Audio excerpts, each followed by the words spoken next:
Well, if you've clicked on this episode, then you might know what's coming. I suppose that's true for all of them. The one thing that's Amazing different, start. we're off to a great start. Just you wait, there's more. We have today the one, the only Ariana Grande. You might know her most famously from starring alongside me in a music video. From the Boy Is Mine video. I played the cat. Yeah, she played the cat. Thank you. Might. I don't know if you remember that part. Yeah. She's got a new record out. It's been out for a little bit now. Yeah. Even newer down the pipeline is Wicked. So we're talking about her whole life. But you know, we get into sadder. You're going to want to know about that. Mm-hmm. Oh boy, do we. New depths of Saturn. New depths, yeah. Please stick around. You're not going to want to miss this one.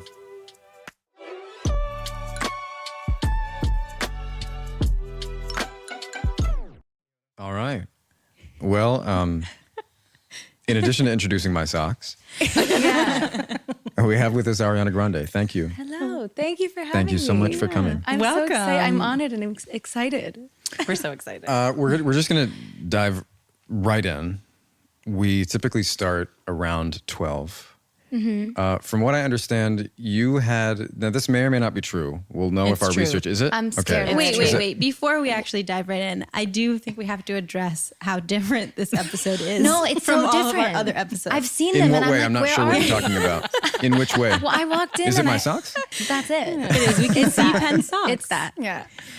Yeah, Ariana was like, is this a new setup for season 3? Yeah. Like, it's a new setup for you. Yeah. That's crazy. That's so nice. Well, we're doing sort of one-offs this year. You know, we just sort of like we vibe to our guests, and you warrant a Is this my giant vibe? wooden Oh my God. studio built in Thank you. probably the 1980s or 70s. Yeah. Wow. When this was necessary to record music. I'm deeply honored. It's so cool. I was like, wow, rebranding. What's going on? Like, Yeah. this is so fun. All wood, all the Matthew time. Hussey is going to cry when he hears you say that, because for his episode, you had like that makeshift wardrobe where he was like, Penn, are you trapped in IKEA? It definitely looks like a kill room. That little cottage of mine that I have not redecorated. It's a place that I typically am in for the remote interviews when we're on Zoom. Yeah. Got it. How fun. But this is No, but extraordinary. this Thanks. is such a a much treat. bigger kill room. Wow, thank you. I'm glad you thought of me for Yeah. this. Thank you so much. Wow.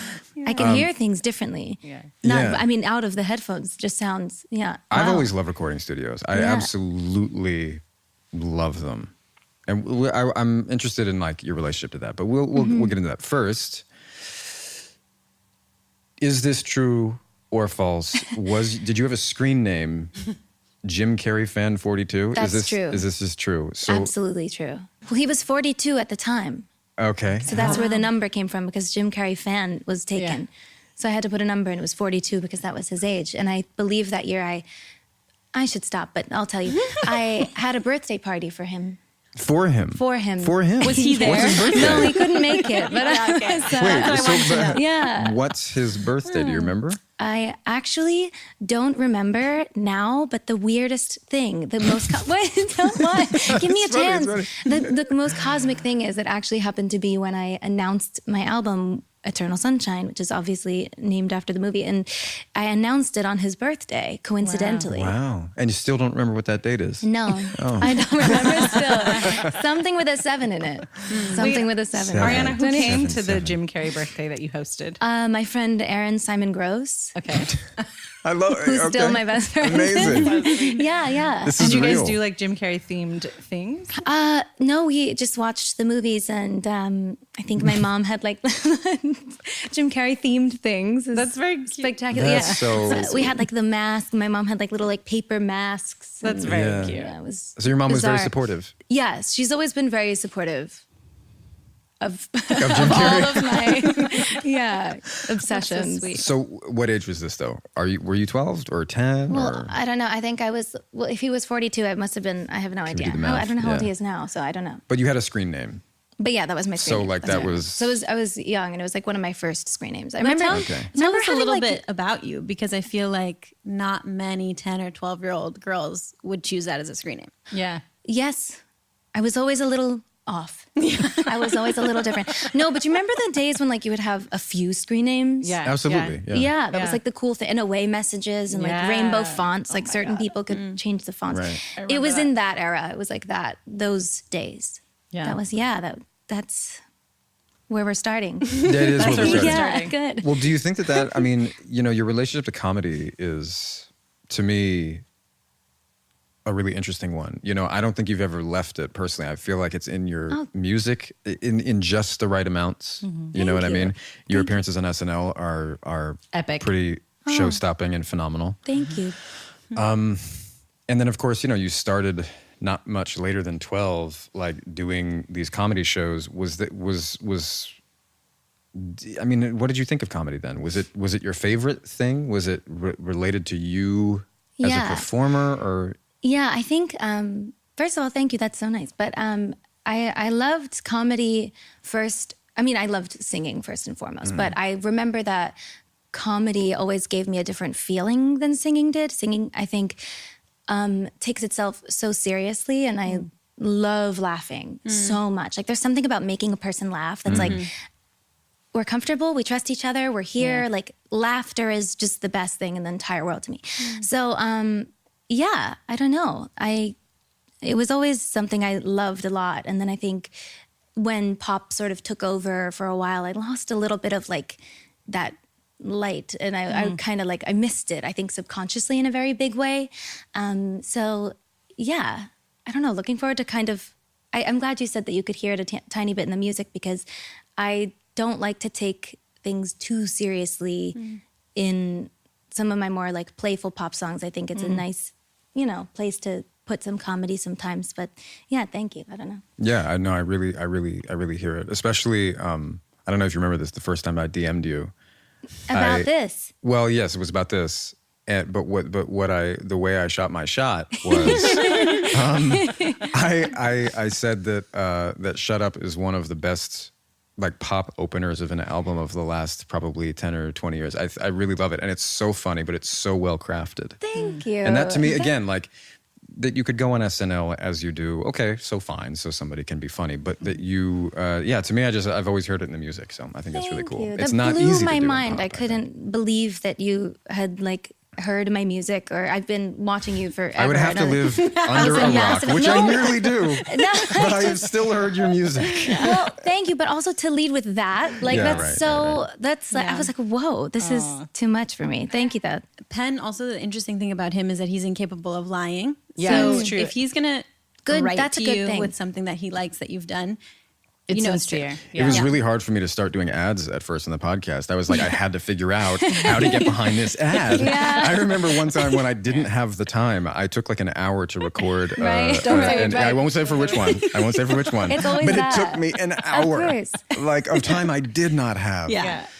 Anyway. Because you're like, can I say you're like, something what's on my that? intention behind it? Where am I coming from in this ad? It wasn't about acting. It was like, I'm saying something about this product that like I need to believe in some way. Yeah. Otherwise, like, can I say this? His out is usually, and that's why Sophie loves. He's like, so Nava, what do you think about? That's so funny. We'll have to cut that out. But Ariana, I just want to say one thing. It'll take us out of the time period, but there's an SNL skit you did where I think it was like Tidal was having a power outage or something, and you had to do all the different singers. Yeah. It's one of my favorites. Oh, yeah. It's one of my favorite skits, and I watch it like honestly like 10 times a year, and I show it to anyone that I'm trying to impress. Like if I know we're gonna laugh together, you know, so if there's like a cute guy, I'm like, have you seen this skit? Oh my God. Yeah, and anyone that I want to think that I have good taste in like humor, and it always hits. People always love it. And a lot of people don't know you're that funny, so it's like unexpected. Thank you. But I just love it. It's so good. Thank you. I was so bummed because some people thought that I was lip syncing in some of them. Really? Because you're like, that good. whoa, You're like, no, that was Shakira. I was like, I'm upset, but thank you. I was like, wow, I'm offended and thanks. No, I'm kidding. But yeah, thank you. That's fun. It was. I love doing SNL. It's so thrilling. It's so much fun, and there are so many things that get cut too that are so ticklish, and it's just fun to be in that building. It's so fast, and everyone's so creative and funny and brilliant. It's just It's fun. Your recent one with Bo and Yang when you guys did the Moulin Rouge bit was crazy, hysterical. The most fun I've ever had in my life. I almost didn't make it through any of it. Yeah. I love Bo and Yang so much. He's so brilliant. He's so beautiful and wicked. Yeah. I can't wait for Oh my people to gosh. see. Oh, he's in Wicked too. We're gonna talk. We have a whole section. Yes. On Wicked. Okay, sorry. Okay, but we got to jump back. Sorry, Let's focus. sorry. Guys, focus. We're in this room. We have. My other screen name is Bo and Yang fan. At 30, I don't know. So let's go back to you growing up. Like, was your household? Because you're just. Even more now. It just feels to me like it's so clear you're a performer through and through. Was it a performing household? Where does it come from? What were your parents like? Yes. So my parents are kind of polar opposite, but if you know me, it kind of makes sense knowing them and then how I came about. Because my mom is like business. She's also very creative and talented, but she does. She's the CEO of a company that designs and manufactures like telecommunication equipment, like PAs for like ferries and So it's very different. And my dad is sort of the more creative one. He does architectural design and photography and graphic design, and he paints, and so I'm kind of smack in the middle of the two of them. But my brother was in a lot of theater and in a lot of school shows growing up. He was on Broadway, and so it was a very theatrical household, even though the only two who have pursued it are Frankie and me. But my mom was always singing and doing karaoke nights, and my dad was always singing as well. And my grandpa loved to sing too. Every time we finished dinner, he would sing, "Good night, I hate to leave you now, but have a good time," at the end of every single dinner. So sweet. So, oh my gosh. Yeah. Wow, that's really charming. Yeah, he was the best. Yeah. Did any of them have anything like a voice like yours? I think so, but I love them. I don't know. My grandpa had big belt, like he would sing along to Frank Sinatra with all his heart. And my mom has a beautiful voice. My dad loves to sing and has a beautiful voice. He has a beautiful heart. And he's a beautiful painter. heart. No, my Aunt Mare is in a band as well. My Aunt Mare is a musician. My Uncle Craig, they have a band. That's on my dad's side. And my cousin Hallie's a singer. So lots of art, but my parents were not pursuing it. Right. Was that an answer? Was that Yeah, anything? yeah. Was that I don't anything? even remember my question. Did I ask a question? You asked if it Sorry, was a I'm performing long-winded. household. Well, that made me curious because you said Frankie was into performing. He was on Broadway. And I feel like if you have an older sibling who is really good at something or pursuing something, sometimes that makes a younger sibling shy away from it. Oh my gosh, But it sounds like that. No, didn't my happen. idol. Yeah, he was. I looked up to him so much, and I still do. He's amazing. But he went to Muhlenberg, and I loved seeing him in his shows there. And even before then, he went to Pinecrest, and I would see him in those shows too. And I was always his biggest fan, and I was like, I want to do that. That's so sweet. Yeah. You've talked a lot about your Nona. Your Nona is on your new album. And I'm curious, what was your relationship with her like when you were little? Like, how much of an influence did she have in your life? Oh my gosh. I mean, my grandparents, my whole family has always been so supportive, but in the healthiest way, not pushy. Like, my mom wasn't a stage mom. She was the first person to like get me where I wanted to go. Like, if I was like, I would love to go to this audition, she would take me there and make sure I was prepared and support me. But she never told me that it was what I should be doing because she thought I was talented or because, she was like, are you sure? My family was very supportive, but very protective as well. But my grandparents, my Nona actually saw the ad in the newspaper to sing the national anthem at the Panthers game, and she took me for my audition. So Nona was and very you were supportive like, too. were you 8 or 9 then? I think I was 8, yeah. Wow. It was really So that was fun. your first, was that your first audition and first performance? I think that was my first public performance, yeah. I was 8. I don't know what I would have done before. Other than like playing the bumblebee in my school play, which I did. Yeah. And I worked a nice little bit in there. I improv'd it. I didn't tell anyone I was going to do it. Got a big laugh. I was very proud. That's brave at 8. Yeah, I think I was just supposed to like fly by and exit. And before I did, I ripped the little stinger off of my costume and I stung the lead character and I flew off unprompted. really big but I'm improv. talking really young. Yeah. That's improv and also like ruined a costume. That's bold. And I'm sorry. This is my public apology to the costume department. Yeah, they've been waiting. The preschool. Sorry. You should know that I once sang the national anthem also at like a local, it was a AAA baseball game in Washington State. Why haven't I seen this? Well, it's not on record. He paid someone to bury the footage. No, this is not a lie. I forgot the words in the middle. Oh my goodness. Yeah. It's a tricky one. Yeah, doesn't it feel like it can kind of like go in circles? It can fake you out. Wait, so what did you do, Penn? Did you hum? No, so I really just, in the middle, I just forgot that word. Which word? I Does don't it remember haunt at you this to point. this, It to this doesn't. day? No, it doesn't at all. He Because just doesn't even remember the word. There's an Yeah, English word that never. I'm facing like out into the sky and the mountains, and the whole crowd is behind me. How old were you? I was a bit older, so I was 13. Oh no, thought it was gonna that's say fine. It's quite embarrassing. And I just paused. It didn't freak me out actually, and then I just went.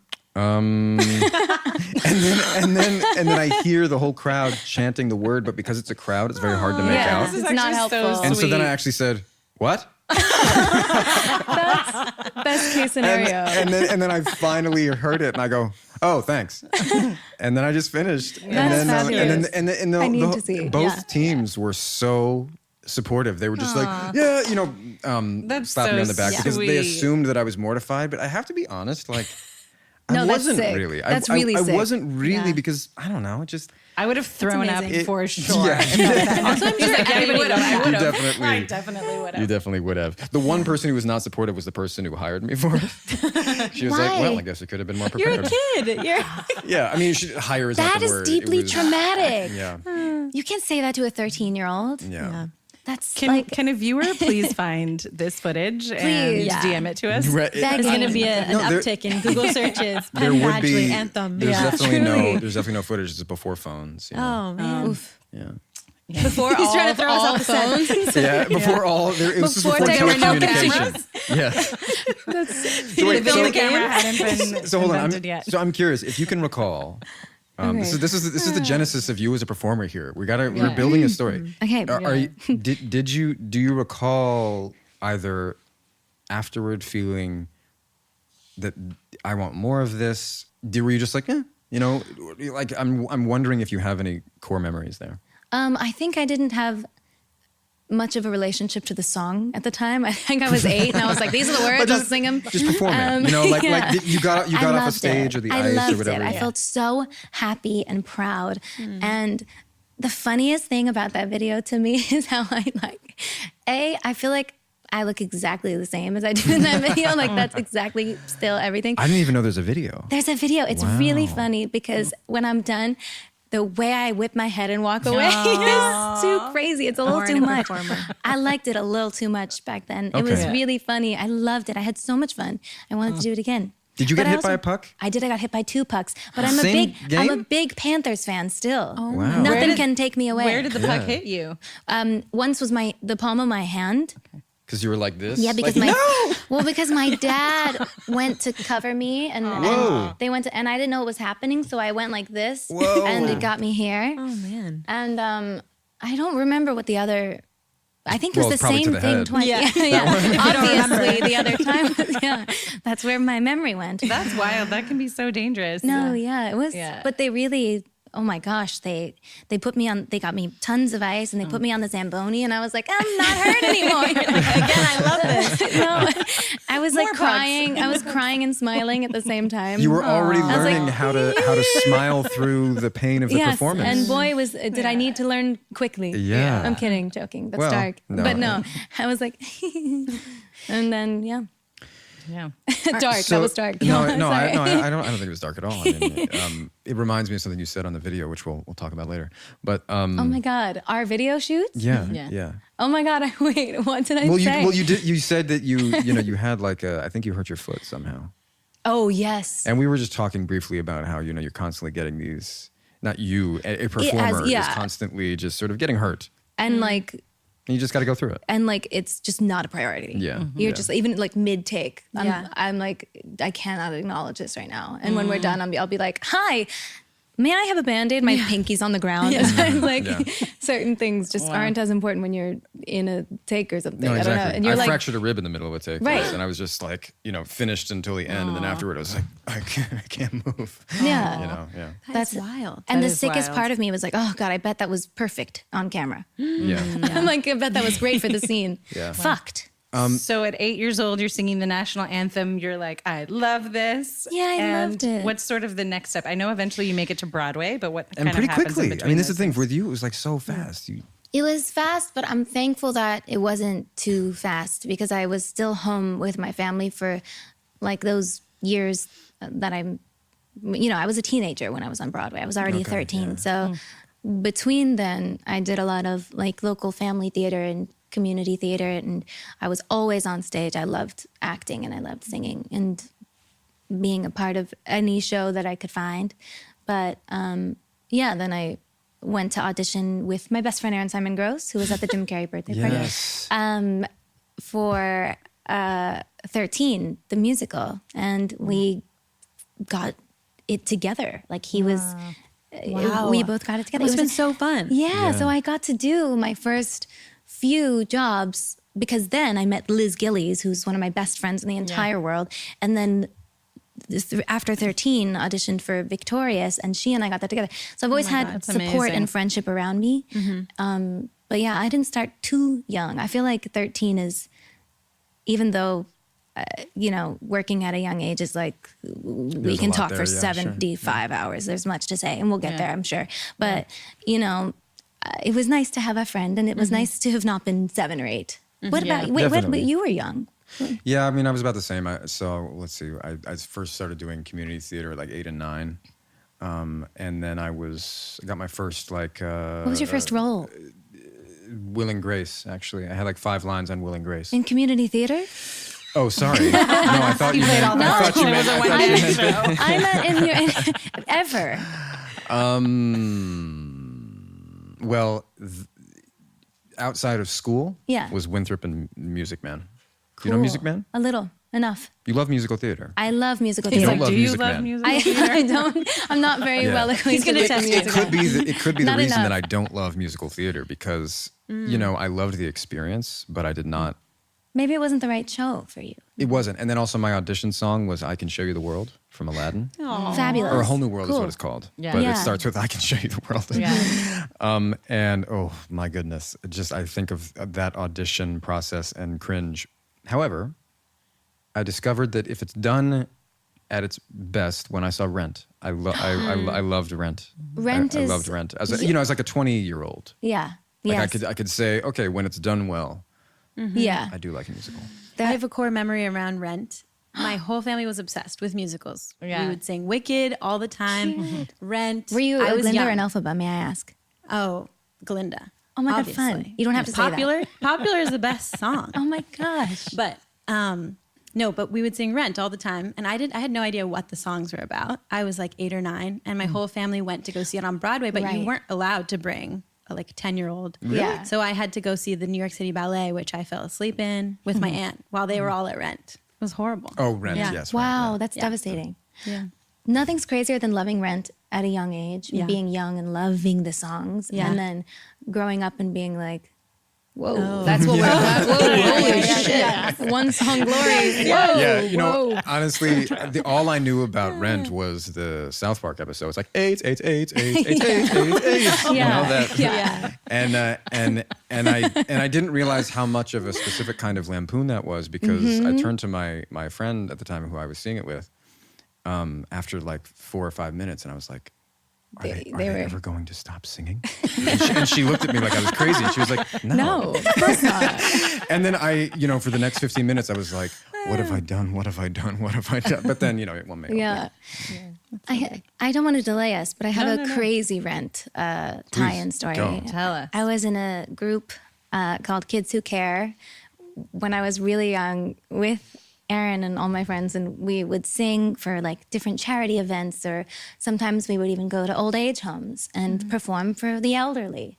And one of the songs on our set list, because we loved to sing it, and sometimes like when we would do shows, we would do what you own, which says, "You're dying in America." And then one time we didn't think, and we had a bunch of gigs in a row. We didn't think about it, and we were just at this old age home, and we were like, we got to the final chorus, and we were like, "You're dying in America at the end of the millennium," and we were like. And then, but you know what? Did they appreciate it? They couldn't hear us. It was great. It was great. They couldn't hear anything. They were like, "Oh, they're so cute," and no one heard anything, and it was fabulous. See, in my brain, they were like, finally some hard hitting, something where they can really give it to us. Finally, someone honest around here. Telling the truth. Yeah. No. At the end of the millennium. That's Right. We were like, you got 5 years. Yeah. but like we didn't think about it at all. And that final chorus approached. So good. If you know me, you would actually know that I love dogs. If you only listen casually, you might think that I don't. And Nava loves to joke that I hate dogs. This is not true. The thing about me is that I want them to live a truly good life. Like I'm talking, I want them to live the way they were meant to live. Part of this, I have a husky. He's incredibly picky about what he wants to eat. Incredibly picky. Sometimes he will not eat for 2 days when he's got perfectly good stuff that the little one loves. I've come to learn that most foods in the pet aisle suffer from all of the same problems. They're ultra processed, they're low in protein, they are high in carbs, and they're full of artificial stuff that no species needs to thrive. The good news is that Maeve is radically different. Dogs are biologically primed to digest and absorb key nutrients from an unprocessed, low-carb, high-protein, raw meat diet. This is how they became dogs, right? And Maeve's raw food diet is formulated to meet their needs, to meet your dog's needs. Fancy that. And get this, most dog parents see results in 28 days or less with Maeve. Maeve is the first and only human-grade raw food for dogs, made with real ingredients you can name just by looking. USDA beef, chicken breast, kale, zucchini, green beans, and even blueberries. No fillers, no preservatives, nothing artificial. What you see is what you get. Make the switch to raw today. Right now, Maeve is offering 20% off your first order at meetmaeve.com/podcrushed. That's spelled MAEV. Go to meetmaeve.com/podcrushed to receive 20% off your first order. That's meetmaeve.com/podcrushed. If you're anything like me, my condolences, because it's a little bit hard up here. But what it does mean is that you care about where your food comes from, especially when it comes to quality cuts of meat. So that's why I want to talk a little bit about ButcherBox. They deliver 100% grass-fed beef, free-range organic chicken, pork-raised, crate-free, and wild-caught seafood right to your doorstep. So with ButcherBox, you're not getting just convenience, you're getting guaranteed quality. You can imagine the best cuts of meat chosen by experts, delivered frozen at peak freshness. Frozen at peak freshness. Actually, I've been cooking with ButcherBox for last few weeks now with chicken, and I got to tell you, it's like night and day. The cuts are really flavorful and tender. The thighs and the chicken are just so I've been adding them to every box I get. Plus, ButcherBox offers free shipping on all orders and exclusive member deals. They also include these great recipes with every box, perfectly curated to complement the cuts you've selected. Sign up for ButcherBox today by going to butcherbox.com/podcrushed and use code PODCRUSHED at checkout and enjoy your choice of bone-in chicken thighs, top sirloins, or salmon in every box for an entire year, plus get $20 off. Again, that's butcherbox.com/podcrushed and use code PODCRUSHED. When you were on Broadway, you were in middle school, which is like right in the pocket of our show. So you weren't going to traditional school at the time. No, I was tutored. We all had like a tutoring classroom, and That's like just when you were on set, or what would you say, when you were at the theater? But then were you going to school in like I went other times? Yeah, I mean, because I wasn't sure if the show was going to take me out of North Broward Preparatory School in Coconut Creek forever. Coconut Creek? Yeah, really? in Coconut Creek, Wow. Florida. Cute. Yeah, it's so Floridian. So wait, a prep Coconut school Creek. is that very academic? Was it a very academic path you were on? No, I was Okay. there. I mean, I was there. I think I kind of knew what I wanted to do, and I was a good student. I think I was a good student. But yeah, I was there, and then I left to do the show, and we had tutors. So some of the kids were still in school like I was, and we would just be doing our classes remotely. And then I did Victorious, and I had to like finish the way that kid actors finish. And I don't even remember what it's called. Yeah, is it is it proficiency? Yeah, what is the test? The that you- GED. Yeah, no. Well, there is like that, but but no, there's like I mean, in California, you can it's- work more it's- hours It's or every something. state has a different one. yeah. Every so you state. can- So in California, it's called the CHESP, California High School. yes, the CHESP. That's what I meant. Right. And then I was able to work like I was 30 at 15. Yeah, exactly. Yeah, I did the same thing. Literally. Did the same thing. It's So what was your experience around crushes at the time? Like your first loves, first heartbreaks? Oh God. I mean, my mom was really strict, so I didn't. Which means your crushes were even bigger Worse. and deeper. How do you think I ended up where I am? I think my mom was very protective, and protective is the better word, but somewhat strict, very protective. And I didn't have a lot of crushes that I was like allowed to explore when I was super young. But I had them and they were there, but I didn't I had like my first kiss secretly in the hallway one time. And then I was like, At a real school? At your real school? At North Broward Right. in Coconut Creek. I was like quick and I was like, oh, no, this is bad. I'm going to get in trouble and I need to leave. And I ran away and I don't think I ever talked to him again. But yeah, He's it was, still like, crying. He's still mourning that. It was after school and before going to the school store, because there was a school store and that's like what people did. And I wanted to be cool and I wanted to go to the school store. Yeah. Yeah. Wow. But it was always a very I didn't want to like run home and be like, I had my first kiss. I was very nervous and scared. Yeah. We'll cut this because I've told this story before, but I think you'll find it cute. My first kiss was in a spin the bottle game, sort of something like that. And my parents were very strict. And then it was at a kid's birthday party, whatever.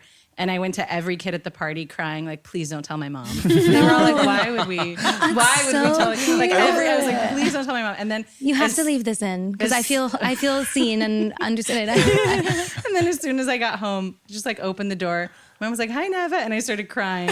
And I was like, I kissed that in. Oh my God. Okay. That's Just no reaction. Yeah. This is actually this was my first kiss as a person that I can remember being. Because when I was in preschool, I kissed a lot of boys. Oh, really? Yeah. I think something there's something extreme that happens to me. Yeah. When I was young, I kissed a lot of boys and I was very fearless. And then I was very nervous and I kissed one boy and then never again. Until I was 18. Yeah. Wow. That's Or no. amazing. 16. That's not true at all. It's okay. Don't worry. Guys, I don't think I've ever thought about my life. Guys, I don't know what happened to me in my life at all, who I am. It's because you were performing. I've been through it too. It's the same for all of us. Wait, why don't hit you in I know it's because of the puck. It's because of professional. I don't remember Right. anything. Guys, wait, I was 14. Yeah, fair. No, you know what it is? Every year at that age is so long. I don't remember the chess P. I don't remember graduating. I don't remember anything. It's only I mean, honestly, I feel like at that age every year is just phenomenally long. It's its own timeline. The difference between 13 and 14 to a 13 and 14-year-old is massive. Yeah. Yeah. Also, You know. I've been thinking about this recently. You need external markers of time, whether it's, middle school, was 6th grade to 8th grade. And so it happened at some point during those years. Or if somebody moved house, then that's a marker of time. Yeah, Or, I have nothing. Yeah, because you're so I actually have this too. In between the puck. Sorry. No, And today.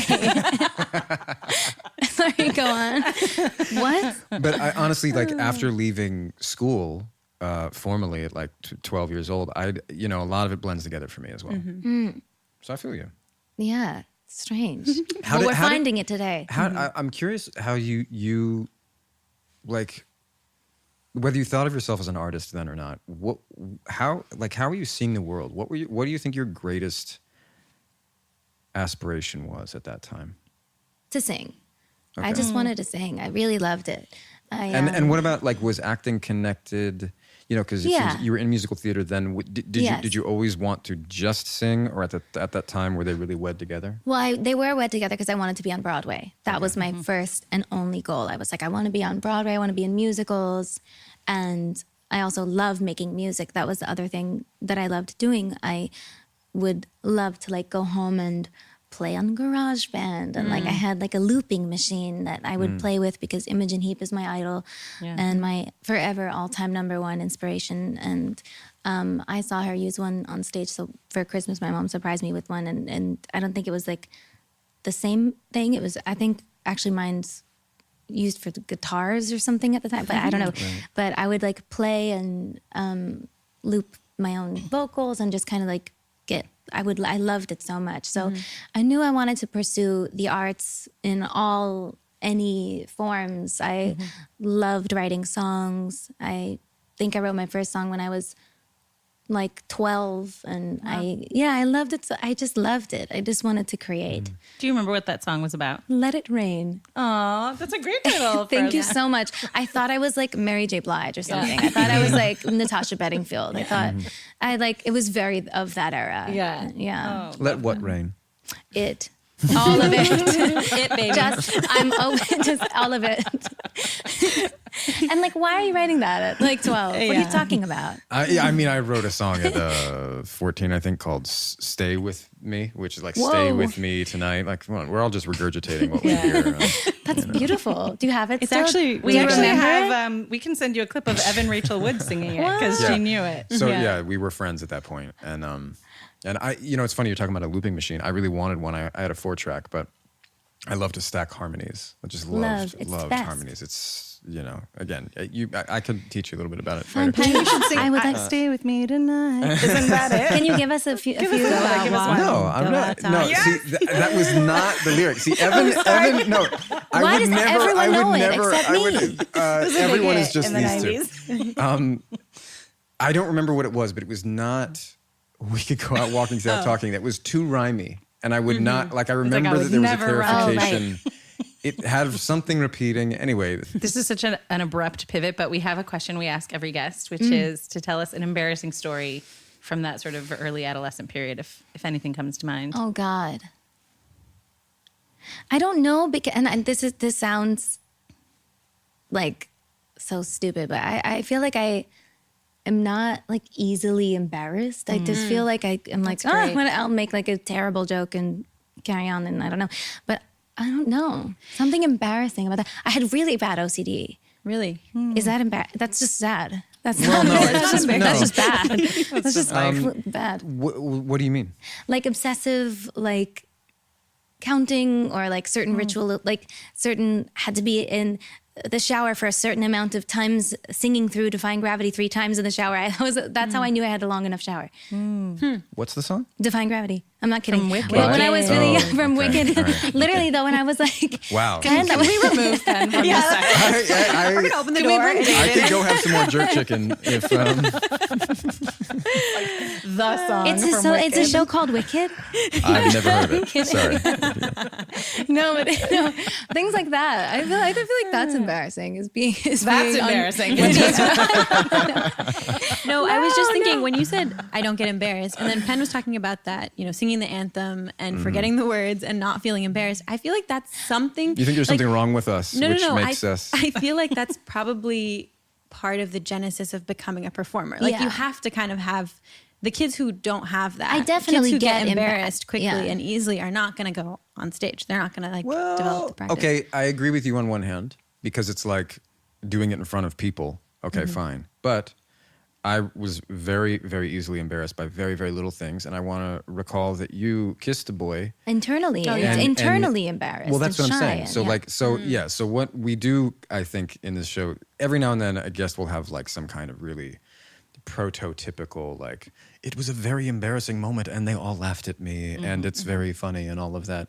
But I think, the essence of the question is I don't know, it's like that soft center that everybody has. Yeah. That everybody has that can become sort of like horrified at being seen.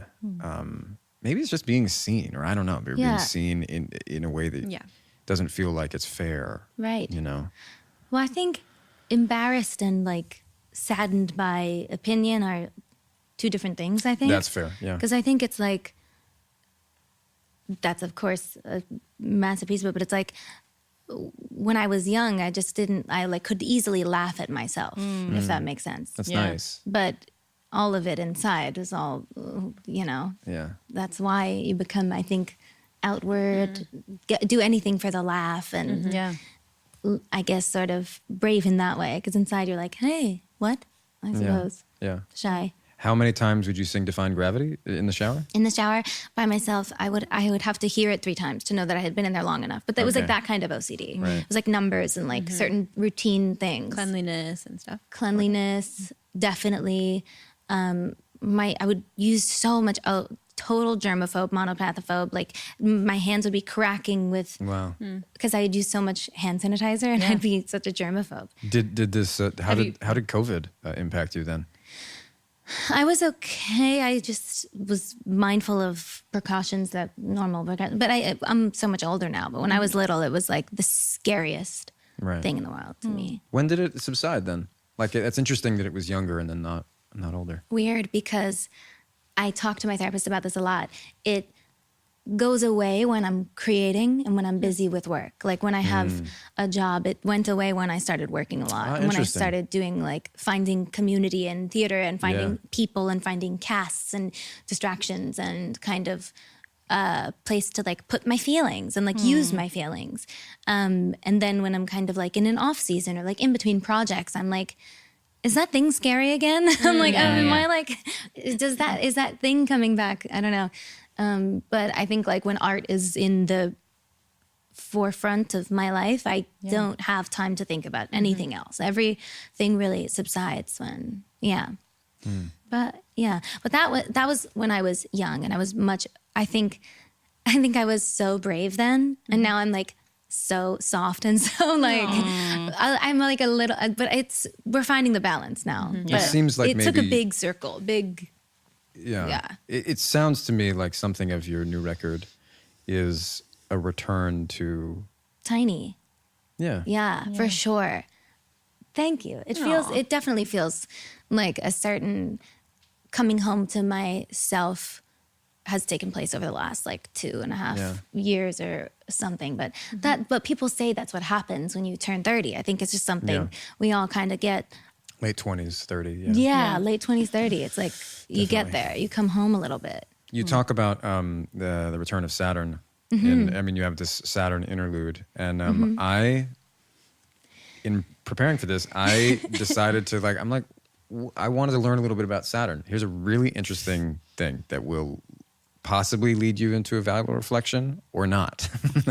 We shall see. We shall see. So the way Saturn got its rings, it was a giant moon, frozen moon, and it passed. Saturn has this thing called the Roche point, which is where. But so here's the thing. So its gravity is so intense. I'm gonna pull you through. Just wait. Just you wait. But the Roche point is different for every object that hits it, right? So the Roche point is. Listen to this. This is what all your interviews are like. If you want to know about Saturn, no, I love it. If you want to know about Saturn, let's hear. At this point, at the Roche point, the front of the object, the gravity is so intense that pulls it apart from the back. So Saturn. You guys don't see how this is relevant? No, this is fabulous. It's like once you got to it's that part, I fabulous. forgot the first part. So The rings. This is how the rings. This is how formed. Saturn got its rings. Oh, okay. But the point finish is, it. Finish it. Tell us. So the point is, gravity The Roche pulls it point from and the back. so any object that interacts with Saturn, okay, has its own Roche point where its gravity is so much lesser than Saturn's that the front of it starts to rip apart from the back of it. Wow. My So God. if you were to hit the Roche point, the I'm front part of of the you ring. would rip off. Wow. It's all That about is amazing, Saturn. actually. Yeah. Okay. Right. So So it's a collection of others, of what's once been. it's this one. Actually, it's not many other things. It's just one moon, and this moon, so there's like an analogy from, we're Baha'is, and so there's this body of writings called the Baha'i writings. We can talk about that later off tape if you want. Or on tape. Or on tape. Lemonade, I would love that. Yeah, right. You can compare a moon to a system of belief. So what happened to Saturn's moon was that it was ripped apart by its own gravity.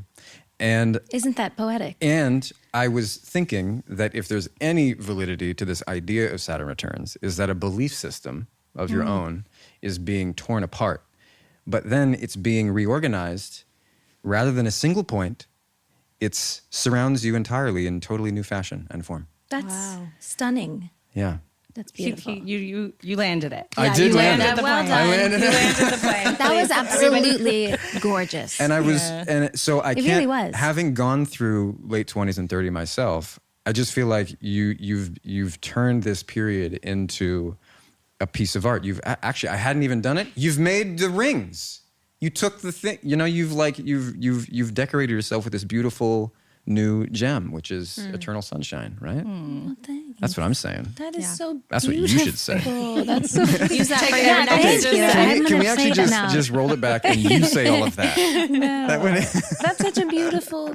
That's such a beautiful. Yeah. because it really does feel to me like, spending a lot of time with your catalog these last days, seeing some videos and stuff, and the way you've spoken about it, it makes me think that there's one moment, I think, in a Vogue interview where you spoke about beauty as a tool. I think we all do it. I know we all do it, especially if we're in the public eye, using beauty to hide. Yeah, that was so beautiful. Yeah, really, really poignant. I think it's just an interesting shift that happens naturally for people, hopefully sooner rather than later, where it's like, oh, maybe it doesn't need to be so, I suppose for me, I felt like I just wanted to kind of come home in that way. I don't know. I felt like everything about literally talking about style and aesthetic was just heavy and like a lot. And, a lot of my fans still love that style. And I think it's beautiful too from like afar. But I think it's just like I didn't realize at the time that it was like more was more because I wanted to be me less and less and like to give myself to people less and less. So it was just kind of like a weird way of like building a character more and more and more. Yeah. So that, I don't know, and then it was finally like, oh, there's a little voice in there. We're gonna, and then it just kind of found its way, come back around. But I don't, it's funny how that can even show itself in something as little as like your makeup or your style or your clothes or your I don't know. It's interesting. It's weird. No, that's totally true. It's so strange that has to be out there forever. All of it, you know what I mean? That is I something, feel yeah. that is the weirdest weird. part about choosing this with our lives is that like normal people, every person with a job that isn't this changes and It's true. evolves and learns and has the ability to do that and be like, oh shit. I'm And gonna not change everyone that. gets to weigh yes. in. And like, Yeah. you don't even have to think about it I mean, you Yeah. do, but you don't have to look at it and be reminded of it it's a whoa, like shock, Yeah. blind. It's Yeah. just, it's an interesting thing that I like kind of do a lot of work on processing so that it doesn't scare me away from continuing. No, I think that's really, true. it's difficult. I It's mean, strange. it's difficult. I think it's funny to me that a comment section of anything is literally the manifestation of your own personal fears. Oh my God. In other people. It's like, Yeah. wow, that thing that I thought that maybe was just an insecurity that had no Wow. place. Yeah. That I'm person's right about saying it. exactly that. Yeah. So actually, I was right about all the things that make me small and stupid and dumb and Yeah. worthless. And Terrible. it's like, yeah. And it's strange because it's like, sometimes you think it might be okay. And then if you look, you will find it. The Oh, sick yeah. part Oh, of your, definitely. it's like, it's just strange. It's strange. It's just, Yeah. yeah. Ariana, I heard you say in a different conversation that sometimes like you try to change something that actually people have criticized that you feel is valid, and you change it, and then they criticize you for that. Yes, it's strange. And I was like really thinking about that. Like, yeah, that's true. You're in such a catch-22. Like, no matter what you do, people are angry at you. Yeah. Why didn't you do it sooner? It's not authentic that you're doing it now. It's in response to, it's like, what people want you to stay trapped in like one very specific version of yourself. And that's like a prison, you know? It is very interesting. I think when that started to happen, I kind of started to work with my therapist very closely on making peace with the fact that, like, okay, maybe I'm searching too hard for this, or for people to get me, like the Ariana that is me. And I think I just kind of need to realize that this is something that comes with making art for a living and with being in the public eye. And this is something that I have to make peace with and become healthy about, so that I can continue to make art and to tell stories and to be an artist, because I love it more than anything in the world. I love singing. I love writing. I love acting. I want to do it. I love my fans. It's like, it's such a tricky thing mentally to process, especially when I started in this way at this level. I was like, 19 or 20 when my music career started to become what it is. And it just was so far ahead of my development as a person. And I think I struggled for a long time when I was young, making peace with what this beautiful thing, music, had done to my life. Yeah.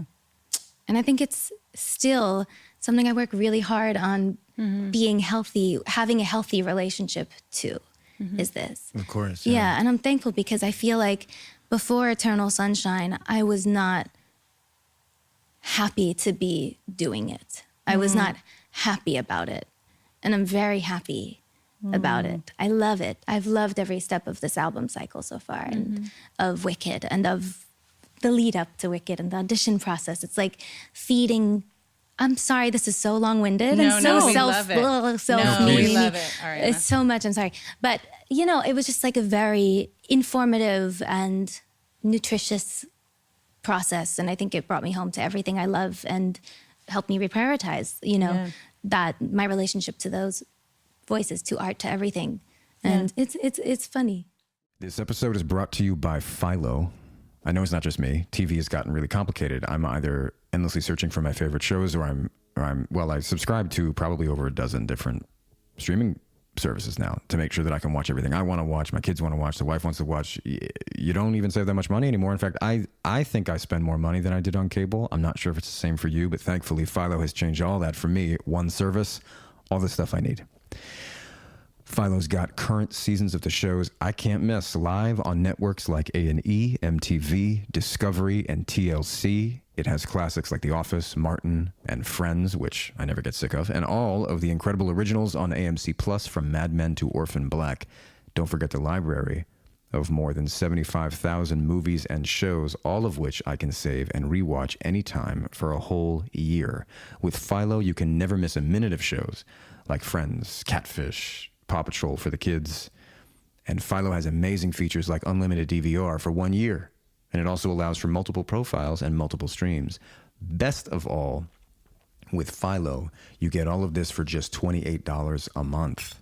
No contracts, no hassles, just one subscription and a world of entertainment. So go to philo.tv/podcrushed and check it out for a free 7-day trial. That's philo.tv/podcrushed to start watching. So I first gave AG1 a try because I wanted to find a way to support my digestion. Since drinking AG1 daily, I felt such a real difference in my daily health and energy levels. That's because AG1 is a foundational nutrition supplement that supports your body's universal needs, like gut optimization, stress management, and immune support. Since 2010, AG1 has led the future of foundational nutrition, continuously refining their formula to create a smarter, better way to elevate your baseline health. Not only did I replace my multivitamin with AG1, but I love that every scoop also includes prebiotics, probiotics, and digestive enzymes for gut support. I recommend AG1 to all my family and friends because of their incredible team of doctors and scientists who have done the work to make a formula that can really support our overall health. Even my cousins have started drinking AG1, and they always tell me how much more energetic they feel.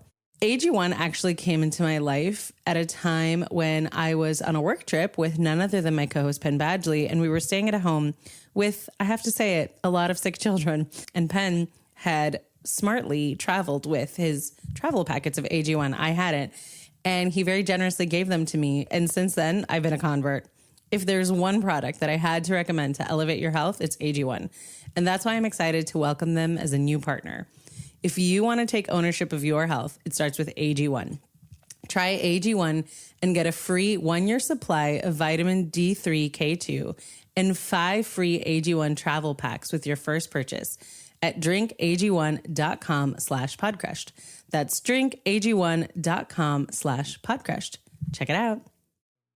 You said something earlier that I really didn't know, and I want to, maybe I misheard, I'm not sure, but did you say that you created Victorious, or that you were in conversation with the creator of that before? No, auditioned for. Okay. Victorious with Liz Gillies. Yeah. Yeah. So we were on no, did I say green? No. No. I was just trying to Audition. understand. He was thinking about the Roche Point. The Roche Point. I was already on Saturn's Rings. Yeah. And I was just Ariana was like, Showrunner. No. No, but I guess because I had auditioned with Liz, who was in 13 okay, with me. that's what it was. Yeah. That's what it was. We like flew to LA together, all green and nervous and wondering what the chances were. And we both got cast. So I was lucky to have my first 2 jobs be with my 2 best friends. Like my first one was Aaron and my second one was with Liz. And that was very lucky. So you were talking before about the kind of community that that being on in a stage production or a TV show provides. I mean, that was for me, I think the thing that actually drew me to it more than anything. For you, it sounds like there was also a really, really clear, strong, I want to sing. Music is the future for you. Music is the path. But I guess I'm curious, what was that like? Because again, how old were you? 14? I was 14, and I flew out to audition with Liz Gillies for Victorious, and we were all very excited. And we got cast, and it was the best news we could hear. I mean, we were young performers who just wanted to do this with our lives more than anything. And and we got to, and that was like so beautiful. I think we had some very special memories, and we feel so privileged to have been able to create those roles and be a part of something that was so special for a lot of young kids. I think we're reprocessing our relationship to it a little bit now, if that makes sense. Yeah, completely. What are your thoughts on child acting? Like, we've had different child actors on the show who feel differently. Some who are like, I would never let my kids. I don't think anyone should. And others who are open to it as long as there's like certain conditions on set. Obviously, my relationship to it has and is currently and has been changing, and I'm reprocessing a lot of what the experience was like. I think that the environment needs to be made safer if kids are going to be acting. And I think there should be therapists. I think there should be parents allowed to be wherever they want to be. And I think not only on kids' sets. I think if anyone wants to do this, or music or anything, at the level of exposure that it means to be on TV or to do music with a major label or whatever, there should be in the contract something about therapy is mandatory twice a week or thrice a week or something like that. And I was actually talking to Max Martin about this the other day, because he was always such an amazing person to talk to about the stressful parts of what I was experiencing. Yeah. And he was just amazing. But a lot of people don't have the support that they need to get through performing at that level at such a young age, but also dealing with some of the things that the survivors who've come forward and there's not a word for how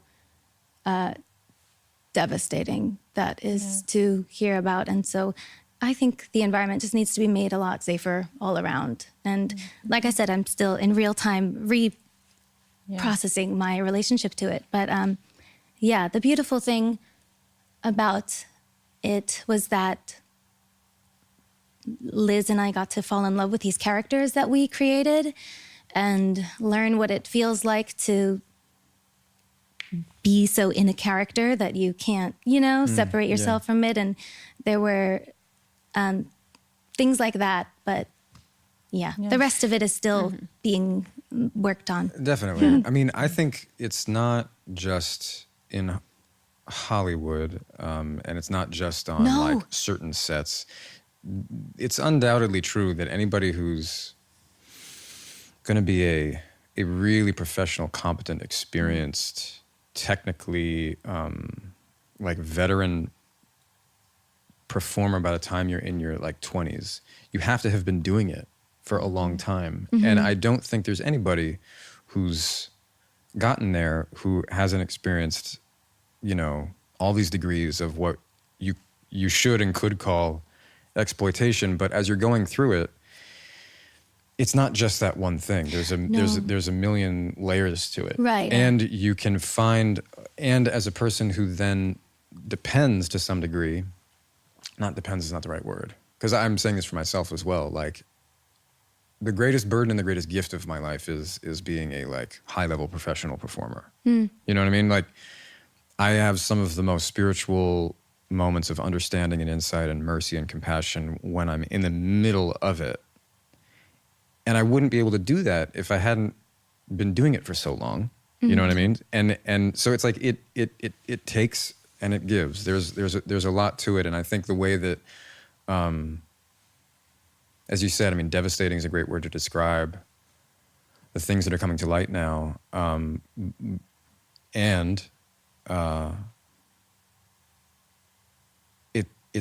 it doesn't mean that it was all. It's just like across the board a negative experience for everybody who's doing it. And I think that's a really complicated and strange. It changes truth it to a sit lot. with. Yeah. It changes it a lot. And that's what I think I'm reprocessing. Me too, Yeah. by the way. Like I wasn't around. Yeah. I mean, there's a lot. Yeah. There's a lot there. I'm sorry. It's really tricky because also you and I, if I've gathered anything from our time together and from today and from this, from just knowing you, it's we're so professional. So I think it's kind of like in any work environment. I'm glad that this conversation is happening here and also in the world, because it's also just kind of a cultural shift that's happening where it's not just actors and singers and whatever. If you ask anyone who's ever worked ever, if they've ever been sort of like, dealt with a boss that had a really bad ego and temper and whatever, or if they've been sexually harassed or even assaulted, or it's everywhere. It is ever. everywhere. It's like statistically, it's prevalent. I think it's prevalent. We point the finger a lot and fail to often remember, like, this behavior is prevalent. It's a we're norm. used to. We're told it's normal. Yeah. And it's changing. And I think that's a really nice place to see the world in unison, standing in a place where we're like, that's changing. Yeah. That's unacceptable. So I think yes. One of my favorite quotes. I Sophie and Penn will agree with this. I have like a fire and brimstone personality too. Like, I'm like, let the punish. What's the other part? Only exclusively. But I'm like, I want people to be like punished. So anyway, this quote is very fire and brimstone, but I love it. But there's a quote that says, "Children are a trust which no community can neglect with impunity." And I think about that a lot. Like, what does that mean? Like, who's harmed when you neglect children? The children, but also the community, the adults that don't show appropriate behavior towards children. And I feel like what's worse in the film industry maybe, or more amplified, is like a spirit of adult behavior towards children. What I've gathered from interviewing a lot of our guests who started as children is that there's like two phenomena that are common. One is like infantilizing people, treating people who aren't children like children. and then treating children like adults, like Right. expecting adult behavior from them, or acting in ways, or like letting children be exposed to things that like they're not developmentally ready for. No. Yeah. That's really, It's really well upsetting. put. Yeah. And there's also a strange pattern that occurs where it's really taken advantage of how much it means to the young performer to get a laugh from Video Village. Yeah. You're like, oh Yeah. shit, like I'm doing something great. Like this is funny. This is good. And By the way, Video Village, we should say, is where all of the producers and the director are watching the monitors of like what's being captured on camera. Yeah. So it's interesting because I think that was, speaking specifically about our show, I think that was something that we were convinced was like the cool thing about us, is that like we pushed the envelope with our humor, and the innuendos were like, we were told and convinced as well that it was like the cool differentiation. And I don't know, I think it just all happened so quickly. And now looking back on some of the clips, I'm like, that's,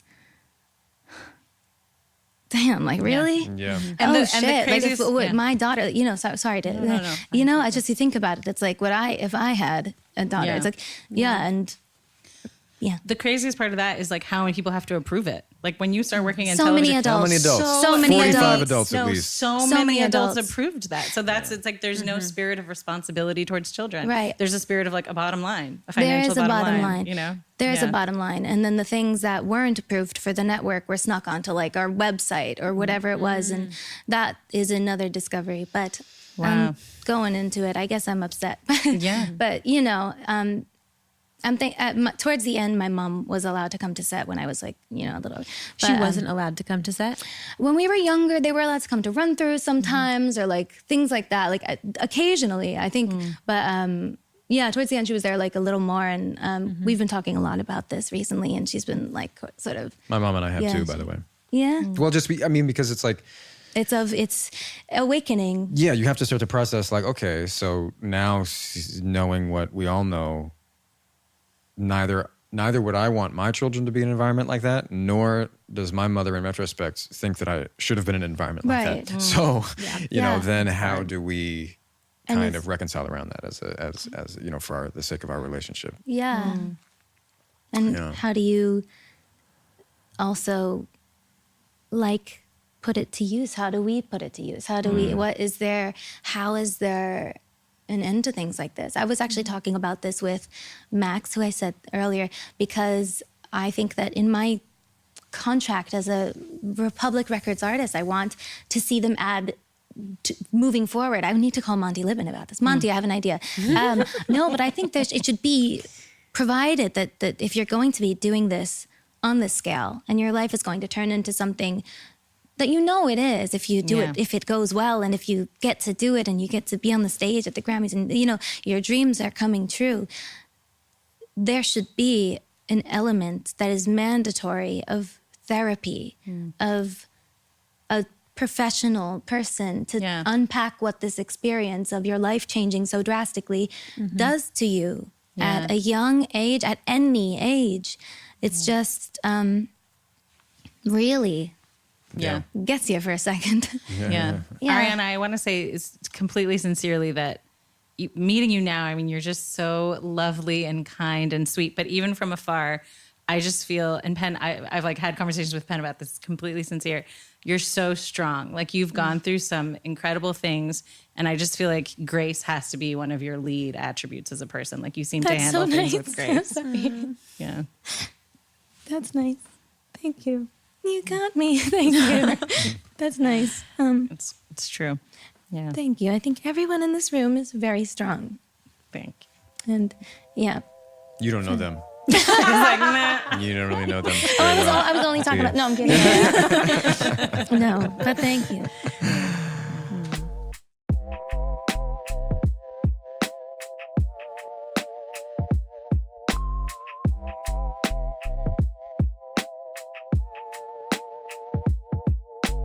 My therapist is doing great. That was actually, can I just a quick detour. Yeah.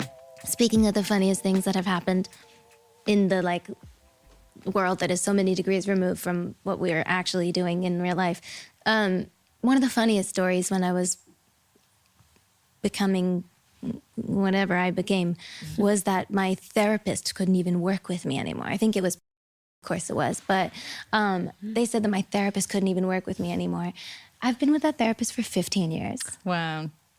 You should be ashamed of yourself. No, we literally send it to each other from time to time as like a joke. Yeah, right, I'm like right, right. still going strong.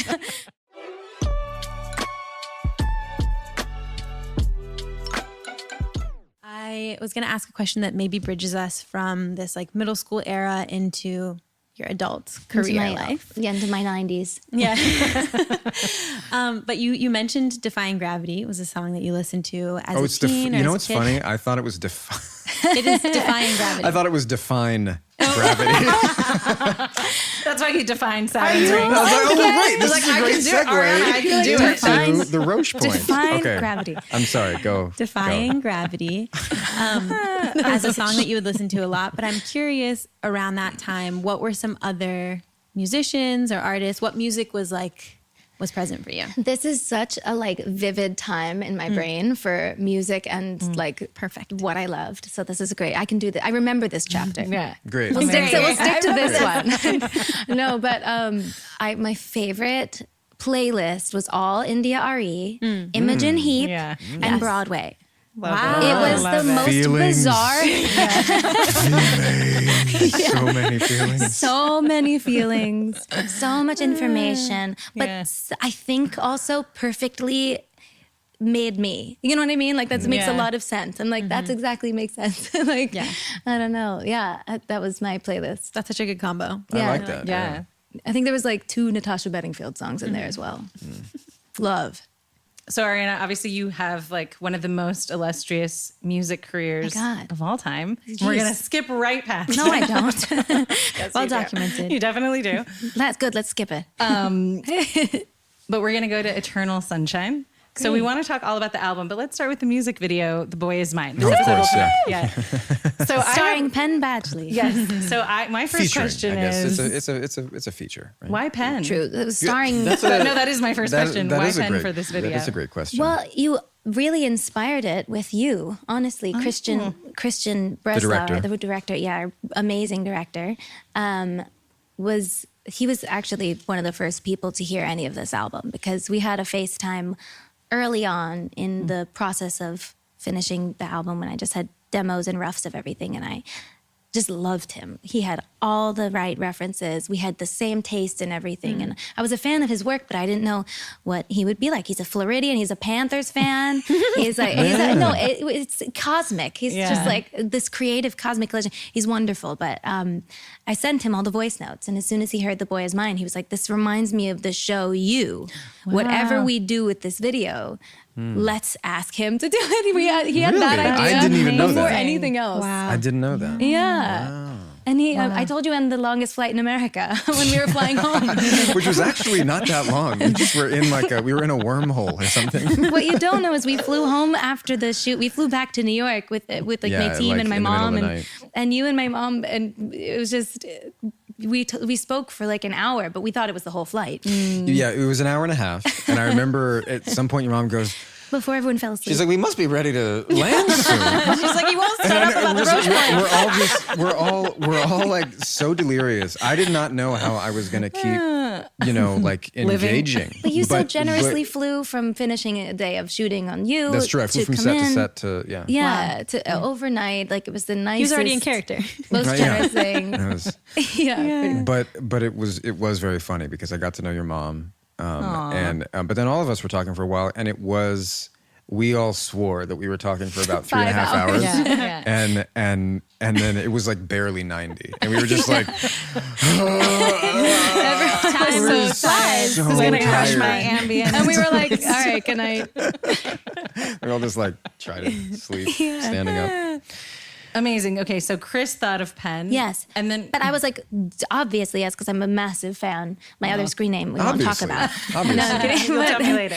No, but I was like, he'll never do it. But of course, like absolutely ask him today. But yeah, then the concept kind of came together because I texted him and I was like, I want to marry the two ideas together somehow. How can we do this sort of you type thing where I'm obsessed with this person and I'm also just a super villain? Like this song is like me playing the villain to the nth degree and like just kind of, how can I be this cat? And like, you know, and so he wrote this brilliant treatment and then Penn made it so much better. Like you were so amazing because you're so invested. I'm sorry, I just have to, he was like, we had many FaceTimes before we did the actual shoot where you asked the most thoughtful questions and it was so nice. Everything from like the songwriting and my point of view in the song, and you were like, I've really been thinking about this and the difference between the original versus this one is the original one is competitive between two women, but this one's about you and your own insecurities. And no, you were really no, that's true, but the way that it was pitched to me by my team, I think they misunderstood. They thought it was an actual cover or like an adaptation of The Boy Is Mine. And so I'm listening to it and I'm like waiting for the Boy Is Mine to come in. you know, look, I get that it's got the same title, but like I'm just not hearing it. And so I was really trying to connect the dots, and I'm like, okay, so the original, we have two women, right? Okay, two women, right? It's not one, it's two. You were very thoughtful, And in that one, they're competing. But in this one, who's she competing with? She's competing with herself. No, but it was really thoughtful and caring. And you were like, what is my intention? How do we end up at the happily ever after? I'm not buying it. The love potion thing, maybe they don't need the love potion. He pitched the idea. Oh, wow. No, he wrote this whole That's thing. great. Literally, it's amazing. Maybe we it should really keep her is. around. It's great. It was so, I was just Also, so thankful. I did pitch, just for you to know, and for anybody who's listening. Oh, are you bringing it up? I did pitch that I dance. I never brought it up again. I was like, I'm probably never going to be in a music video again. Yeah. And I mean, I'm like, this is the one chance I have to be in an R&B, because I think it's the most R&B flavored song of your, you know, of this record. Yeah, for sure. Certainly not your catalog, but this record. For sure. So I was like, I don't think I'm going to have the opportunity again. And if, you know, and I think what I was doing is I was playing with the idea of being the object rather than the objectifier. You know, typically I'm the abuser. Not in real life, just in my show. In my work, of course. In my work. And I just thought like, oh, this is nice. So then let me just like do the thing. And I did pitch. Do the thing. You have to say what you actually said. I do. Tell us. I? Yeah. What was Do your you mind? interpretation of what I said? Well, you said, listen, and you said, I remember it so clearly because it was the most incredible moment ever. I had no idea where this was going, especially because everything leading up to it was so like confusing. The man that I'm playing and the intention. No. It probably was confusing because I was like, I don't know how to say this My directly. intention with this ending. So the thing about Saturn and it's gravitational. Can I dance in this? Literally. He said, I do this one spin thing. This it was this long Saturn Roche point thing. And then he was like, now, I wouldn't say I'm a dancer per se, but I do this one like spin move thing is what you said. What I said was, I don't have a signature spin move. I think I was saying You like, don't? That's what it was presented as. No, it felt so- like no, that. so I think I'm it- sorry. so It that's- felt like that to receive. So what I was saying was like, I Ken. can do lying. like a spin move. That's I'm not lying. I'm not lying. This is the first lie he's ever told. Okay. I'm bending the truth the way Saturn's gravity bends. What's the difference light. between what I can do is this one spin thing and I have have a this one? Well, just all it is to clarify that I don't have a signature spin move. That's It's the all. one move you That's can all. do. Yeah. And we can you do more. can. No, than I that, have though. a But you, whole. I was trying I've to got a bag. as they say. understand. But you can do a one spin. I don't know. I mean, I was just gonna say. I was like, because I knew that I couldn't do a full dance. That would be absurd. So I was. It's not too late for the director's cut. Yeah. I was because I was really trying to lean into him being the object and performing for her, whereas she thinks that she has to perform for him, and just trying to all of that and dance. So maybe did we'll it get a end up? little- No. There's no dancing in it. There's no No, dan- it went wasn't away. really. There wasn't really time for it, and I knew there wasn't. I was like, I don't know. There is time for this, so I timed from the beginning of the bridge to the end of the This is song. what I'm Right? I saying. think it's like 44 seconds. And I was like, so you've got 44 seconds to tell this kind of like, this like coda, And Christian's like, yeah, I already know what I'm gonna do. Thanks, bro. I'm crying. That was so funny. Christian was Shout out to regretting Christian. everything. Why did I? What are the he was so- chances Penn can direct your next But music video? Yes. we were really laughing because at this point, because I was nervous to ask, because I'm just like, should I even be doing this? Like, am I going to regret this? Am I now going to have to dance in a video and I can't? Really, it's like, No, but it's a but safe space. but we were really laughing. Dance or Yeah. no We dance. We were really laughing. It was Penn, fun. what was your first impression of Ariana? Well, it was that that those FaceTimes really, and I think once we started to get to laugh, that was when, because the first FaceTime we had was a little more formal, just a little bit. Yeah. And then the second It was, one, like, I think we were planned. really, the second one I just woken up and I was like, I didn't have time before going to work, and I was like, I love we that, got to though. talk right now about this spin move. But that's my life. Like, I love Yeah. that. I love like Yeah. a, hey, let's Yeah. jump, let's go. Yeah, I was in yeah. my big glasses and my pajamas. Like, it was perfect. I was like, Yeah. we're great. I'm right here. Let's go. And that time we got to laughing, and then I was like, okay, this is going to be, we'll have fun. Yeah. Yeah. So actually, my first impression was,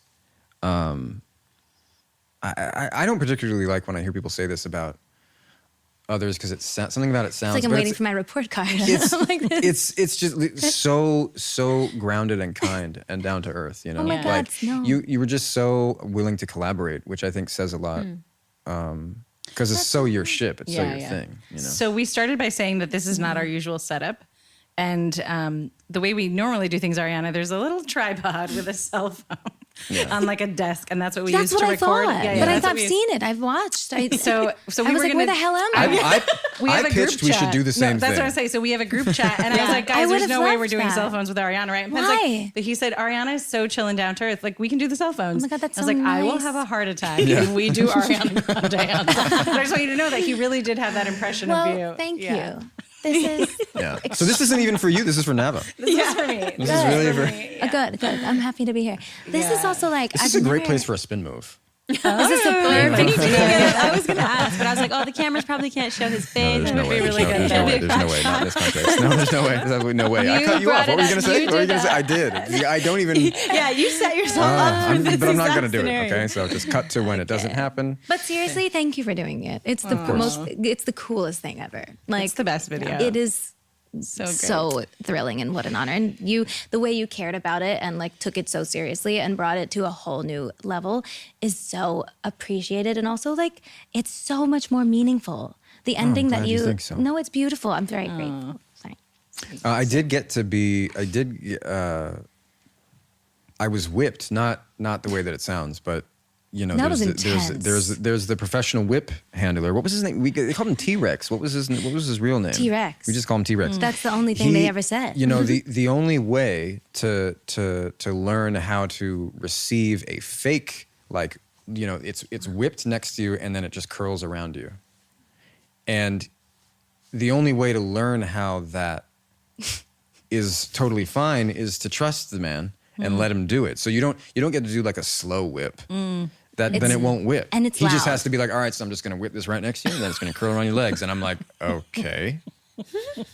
And I'm standing there barefoot, and he's just like, all right, you ready? And everybody, the whole crew was standing there watching, because it's like, well, I'm just going to scary. stand Yeah. here, and this I was man is like- just going to whip next to me. Yeah. And then it's just going to curl gently around my feet. And so, and I've done a lot of like weird stunts. I was going gonna to say, I'm surprised this is your first whipping. Well, it was my first. Yeah. Crazy, impossible Yeah. to believe. Wow. That was the right way to say it, by the way. With all of the things on you, like you'd think. There's Yeah, no, but something- no, I've done a lot of crazy things, but not that in Wow. particular. And so it was just another moment where I was like, yeah, I'm here. And he did, he just whips it, cracks so loud just right next to me, and then it just curls so gently around my, like a puppy. And my and, mom was like, "Me next." Yeah. Your mom- My mom was She's like, "Go, but you do can it, get do it." closer. Get closer. She was like, "Ariana, you have to try it." I was like, "I'm terrified." Yeah. It was like nothing. And then we had to do it running. So he's like, all right, now we're going to do it running. And so then it's just like, okay, so we're going to do that. And I'm just going to, that was pretty interesting to me. Those falls were great. Yeah. They were intense. They And were. we did the makeshift. I'm dying to tell. Oh, that's what you were. Yes, that's why I kept going like this a while ago. Shoulder pads. That's Sorry right. that I kept going like this for a Yes. while to everyone. They needed knee pads because of course he's doing these like falls and they're real falls and we don't have like a mat. He's Yeah. like, I'm doing it and we're doing it. And but can we find knee pads? And my mom, who is always in like an 80s shaped look, Yeah. no matter what it is, took out her silicone like Wow. cutlets that are used for like bras. Yeah. And then underneath it, there was another fabric one. And like the silicone ones are what ended up on your knees. Both.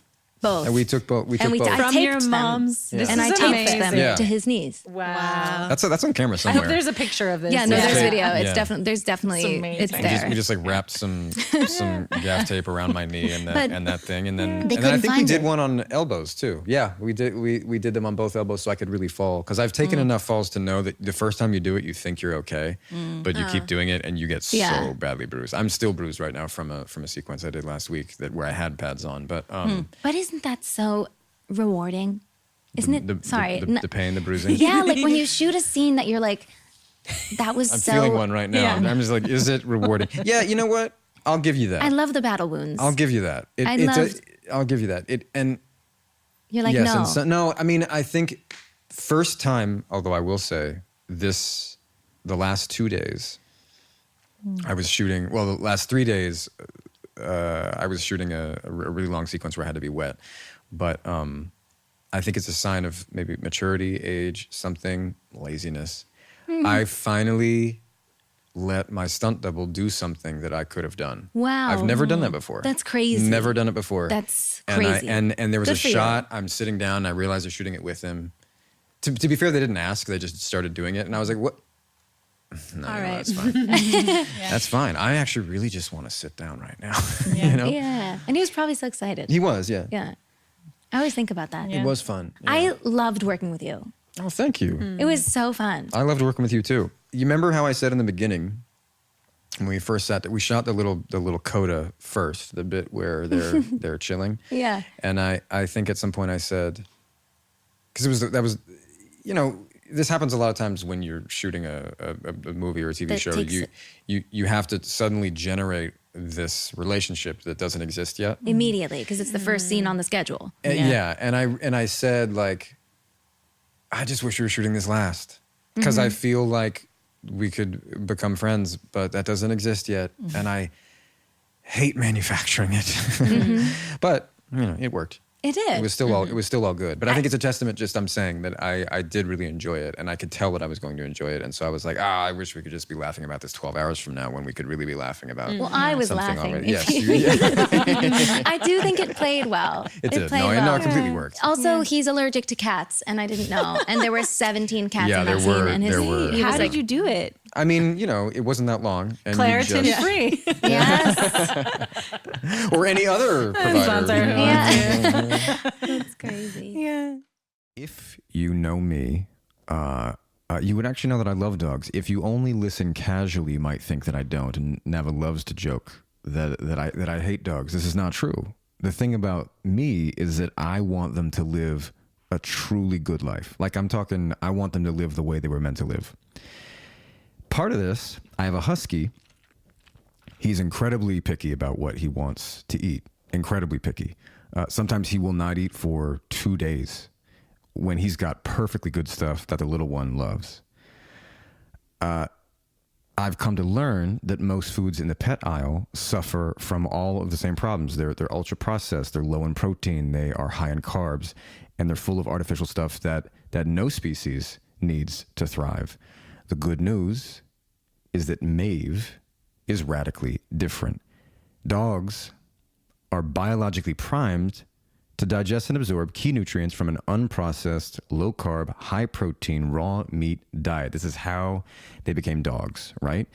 And Maeve's raw food diet is formulated to meet their needs, to meet your dog's needs. Fancy that. And get this, most dog parents see results in 28 days or less with Maeve.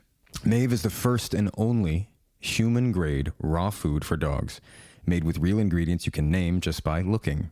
USDA beef, chicken breast, kale, zucchini, green beans, and even blueberries. No fillers, no preservatives, nothing artificial. What you see is what you get. Make the switch to raw today. Right now, Mave is offering 20% off your first order at meetmave.com/podcrush. That's spelled MAEV. Go to meetmave.com/podcrush to receive 20% off your first order. That's meetmaev.com/podcrushed. This episode is brought to you by Philo. I know it's not just me. TV has gotten really complicated. I'm either endlessly searching for my favorite shows or I subscribe to probably over a dozen different streaming services now to make sure that I can watch everything I want to watch, my kids want to watch, the wife wants to watch. You don't even save that much money anymore. In fact, I think I spend more money than I did on cable. I'm not sure if it's the same for you, but thankfully Philo has changed all that for me. One service, all the stuff I need. Philo's got current seasons of the shows I can't miss live on networks like A&E, MTV, Discovery, and TLC. It has classics like The Office, Martin, and Friends, which I never get sick of, and all of the incredible originals on AMC Plus from Mad Men to Orphan Black. Don't forget the library of more than 75,000 movies and shows, all of which I can save and rewatch anytime for a whole year. With Philo, you can never miss a minute of shows like Friends, Catfish, Paw Patrol for the kids.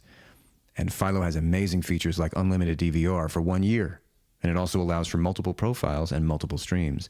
Best of all, with Philo, you get all of this for just $28 a month. No contracts, no hassles, just one subscription and a world of entertainment. So go to philo.tv/podcrushed and check it out for a free 7-day trial. That's philo.tv/podcrushed to start watching.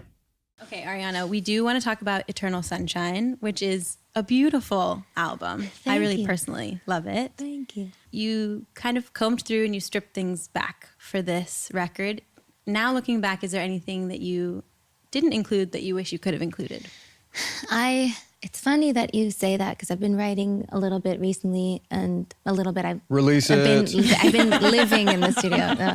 I will. Wait, really? I think I will. Yeah, I think I will. It's funny because I really thought that it was just a very concise body of work that is what it is. And I think forever in my head, that is Eternal Sunshine, is that album. Mm-hmm. But with time, I'm like, oh, maybe there are some new ideas that could be included. So I went to the studio the day after the Met and I stayed for like 10 days and I was literally living there and I felt like I woke up today and I felt like Austin Powers being unfrozen. Like I was like, where have I been? Where have I been? I love that reference, by the way. I have not heard an Austin Powers reference in so long. So, I mean, that's the only thing I thought. That's how I felt. I was like, what has happened? Yeah, I don't know. But yeah, I've been writing a lot and maybe there's some more, but I would like to do a deluxe at some point. So yeah, I had an idea of doing like 2 little mini ones or 1 big one and I'm still kind of deciding. But I think exciting. I think just one and just like have it be like a few more little things and then be done. But it's such a perfect album. I think it's like perfect. And thank you. Never mind. I think that I need to throw these away. No. So excited to hear more. But this album came out. I had gone to Scotland with Penn. Penn doesn't know this though. On a work trip, we were developing a video. I didn't know it was work. Yeah. We were developing a video game together. Oh my God. Yes. Yeah. Just wait till we tell you what it's about. We can't do it on tape. But wait. We will tell you after. But anyway, right before the trip, I had like made a very bold gesture towards someone. And it really didn't go at all the way that I thought. So the whole trip, I felt like sick to my stomach. Oof. It was really a thing. But my flight back was the day that Eternal Sunshine dropped. So I downloaded it. Didn't know you were going to be a guest on the show, but wanted to hear it. Loved it. It was a 17-hour journey from Scotland to LA. And the entire time, oh my God, I'm getting so emotional. I just listened to I Wish I Hated You for 17 hours. And I was just like crying. It was like so cathartic. And I don't think I've ever had that experience with a song of just like, I could listen to it for 17 hours. It's just so beautiful. Yeah. So I wanted to thank you for that. Yeah. Thank you for sharing that. That's first of all, sorry. Second of all, oh my God, that's like so special to hear, because it's like putting things like that out is so utterly terrifying. I really thought before Eternal Sunshine came out that I should hide when it comes out because there was just a lot of soul exposure on it. And stories like that make it feel so like that's why music is the most important, is one of the most important things, you know. But that's so sweet, and sorry that you went through that. Yeah, but also, it like really helped me process it, and I feel like just like let it go faster. Yeah. Just like, all right, 17 hours of mourning and faster. Love it. more That's funny. Yeah. Wow. Yeah. I'm never listening to it again. Now I can. That's one of the. Do you actually feel like can you go back and listen to your music, or is it once you're done with it, it's like I don't want to hear it anymore? No, it's interesting because sometimes I like to listen to it. I think in the process of making it, I listen to only it, and I'm like obsessive beyond imagination, like in a way that's like, wow, get help. But no, you know, I am sorry, but certain ones I'm okay to not hear ever again. But just because of just like what they hold, there's like so much. Yeah. But certain other ones, my relationship to them has changed over the years and through performing them as well. Yeah. Certain ones that I necessarily didn't like as much as I like my favorites when I was younger have become so important to me because I love seeing what they do for the audience and what they have done for people, and stories, literally stories like the one you shared. It changes my relationship to the music too. So it's constantly evolving. It is. But Eternal Sunshine, I listen to some of Eternal Sunshine. Yeah, I do. It's so beautiful. You were filming Wicked as you were doing this album, or this album was right after? No, so this album was right after. Okay. I was very, very, very separate during all of Wicked. I tried to not touch any ounce of music. The one thing I did was the remix for Abel of Die For You. Okay. And it was towards the very beginning when we were still in rehearsals and not when we were filming. When we were filming, I was very didn't want to know that part of my life existed. I was very not even aware of it. Because I was singing so differently, but also I just didn't want to know. I didn't want it in the room with me. I just wanted to be a completely different person. And so, yeah, I was quite weird and intense, but I just was like, yeah, none of that. So I came home and I did it during the strike because I was like, what am I to do with this break? I went home and I saw my family. And then I immediately went to the studio after like 2 weeks with Nona and Dad and Boca family. And then I went to work on Eternal Sunshine. And it came together quickly, but sometimes if it feels like it's coming out of you that way, it's like, don't question it, I guess. Just kind of go with it. But then once it was done, the realization that people will hear it was terrifying. Yeah. But yeah, no, that was in between the strike and then finishing Wicked. In between. From what I can tell, the most, this isn't the only metric, but the most streamed track from the album on Spotify is We Can't Be Friends. Yes. What do you think about that resonates the most? Like, you know, like what makes that, because there is something very universal, extremely poignant in it. And I'm curious what you think that is. Well, I think the beautiful thing about what has happened with that song is that it means something so different to everyone who listens to it and who hears it. For some people, it's about a romantic relationship. For some people, it's about a friendship. For some people, it's about like just being perceived at all by others and feeling not understood, or like people don't get you, or like this is like, I think everyone kind of understands that feeling that is so hard to make peace with, of like, there's a version of me in someone else's story that isn't the one that I know is the one. How is that? But it's something that every single person, it universally applies. It applies to every single person. Yeah. So I think that's why. I think it's kind of hard to process that. And I don't know, I think maybe it was just a song that people needed to hear at that moment. It's like, it can really be about whatever is causing you a hard time. Anything, you know, it's, I don't know, I guess. I don't know. That's what I would assume, but I don't know. No, I think you're right. I definitely think you're right. I hadn't even, for me, I hadn't distilled it yet to that most universal place. But I think it's true where everybody is a character in someone else's story. Yeah. And I mean, I feel like I can hear you writing about that Right. And it's like, I wish we could not give up on this dynamic. Like, I wish we could have the closeness that we once had. But like, if you're going to always flip flop like this, and it's like, or just, I don't know. For me, it comes from like that place. I don't know, but I interrupted and said something stupid, but No, you're answering a question. It's just we're here interviewing you. That's a fair point. No, but yeah, I don't know. I guess it's interesting because it can be interpreted in many ways. Was the thinking in casting Evan Peters first, and then is it a serial killer tour? I knew someone was gonna say this. I knew I was gonna be like, "Why the fuck? What is this pattern? Do we need to talk about this pattern here?" Maybe there's something to look at. No, I'm kidding. No, that's not on you. That's on our casting directors. Yeah. No, but I was infatuated with serial killers when I was younger. Were you? Mm-hmm. Well, put a pause on that. It's not nothing. Let's put a pause on that. It's not nothing. I'm interested in that. It's not nothing. We'll put it on the shelf for a little. I'm serious. Yeah, I feel like that's not uncommon to be like true crime. Yes, very that. But we'll come back to it. But I do have one thing. Yeah. No, it's not funny. No, it's fine. Will you remember where we are? We're never going to get through anything. No, tell us. It's been 17 hours. My leg is numb. My right side is tingling. So I've lost track of don't time. let me. Ariana is officially in the cage. I am. Not letting her out. No, I am.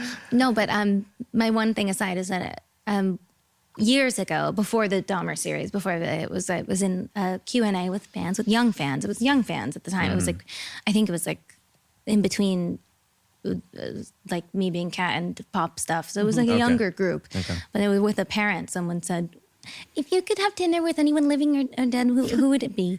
And I was like, oh, you're so cute. Who, Mom and Dad, is it okay if I give the real answer? And they were like, sure, I guess. What's the answer? And I was like, I mean, Jeffrey Dahmer's pretty fascinating. I think I would have loved to have met him. Wow. Like, maybe with a third party or someone involved. But I have questions. I have a lot to, I don't know. I would love to. And the parents were like, we'll explain it later, sweetheart. And I was like, so I'll just sing problem and go home. So a little bit of context, at least for you two, at least your mother is very into horror and this macabre kind of, but not so, I wouldn't say not so morbid. She, from what I could understand in the world's longest 90-minute conversation we had, was horror. She's gothy. She loves Halloween. Which I thought it was this very charming. There's an element of performance there. She seems to love the what would you call that? I feel like there's a really great word for it. It's not camp. It's something else. Thrill. It's like, yeah, sure. The thrill of it. Yeah. Yeah. And I thought it was very interesting that your family seems to have this. I imagine I imagine like before television it would have been you would have gathered around a fire to tell stories, but in this it's version theatrical because that's really theatrical. Yeah, nothing is more campy than camping around a fire, and like that's the most theatrical thing I've ever heard. Horror, but horror. That's going to be a quote. Nothing is more campy than camping. No, but it really is. That's the campiest thing I've ever heard. Why are we doing this? And it's performative. You're right. That's ridiculous. Yeah, telling spooky stories around a campfire is the most theatrical. That's so true. And you know what's funny? I really don't like. There's something about camp that I'm only learning to appreciate. Like I really am not camp or like camp. Camping. We're just talking about straight camping. No, no. Sorry. Go on. Sorry. I guess what I'm saying is that like even though it's not my sensibility, I really was charmed by your mother's interest in this like horror camp. Yeah. It's the best. And so I get, from what I get, like, she seems to have given it to her kids. You guys have this. Definitely.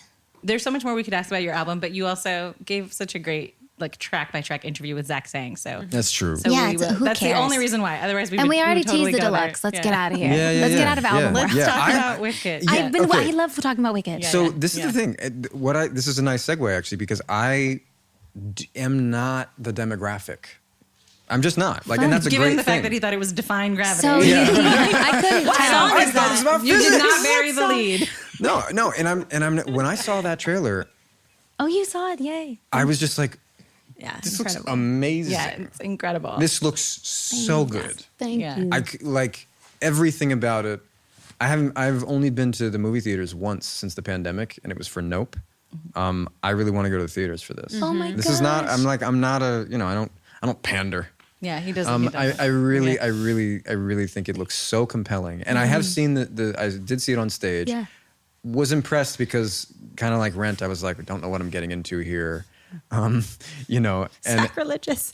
well, no, but I'm being honest about that. Yeah. Like it's I'm not the demographic. Fair. Yeah. Not everybody's in the demographic of these things. I did like it on stage because I thought the lore was interesting. Yeah. But it didn't necessarily. I'm still not the demographic. This looks to me like suddenly I am. It's so compelling. It feels to me like they've taken, again, almost like maybe the psychology of the lore or something, and brought it to life in this really cinematic way. So please tell us, like, from the first That's moment, exciting. you Thank you. you pursued this. Yes.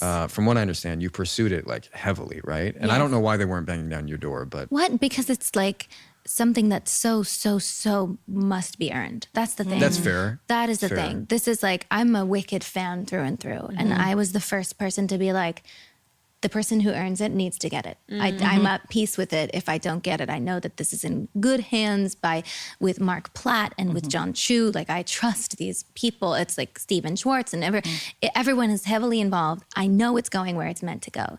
So I was begging for an audition. I was not like, oh, people, it's funny if anyone says that to me, because I'm like, oh, then you don't know what is required of Glinda then. Then,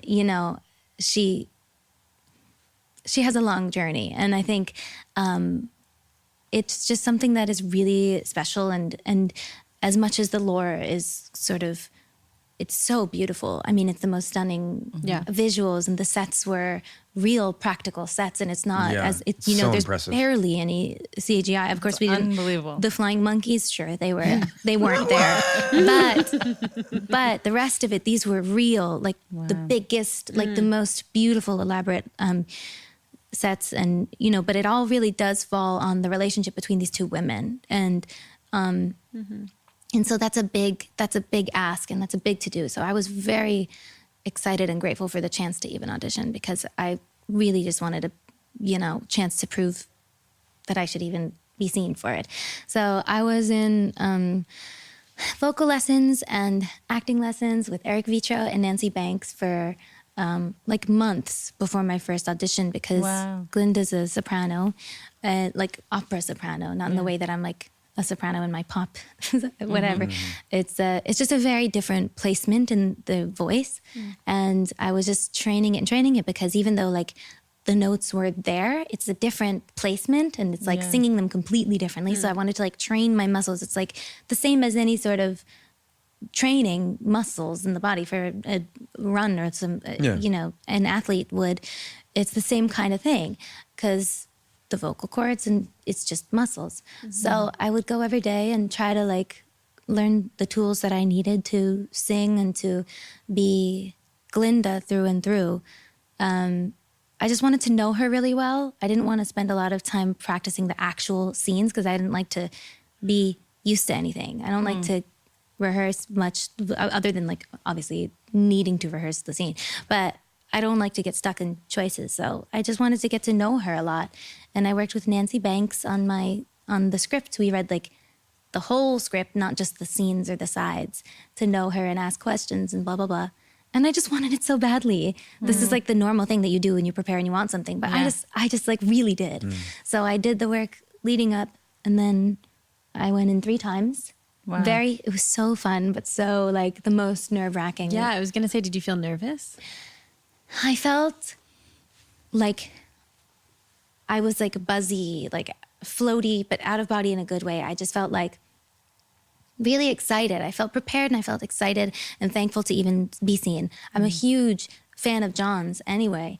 So I was just so excited to see him again and like meet him in this context. And it was just so funny, and I love it. And I remember performing Popular for Tiffany from Telsey, and she had a mask on because it was still kind of, it was during like a little wave of, it was like, there was a wave of COVID.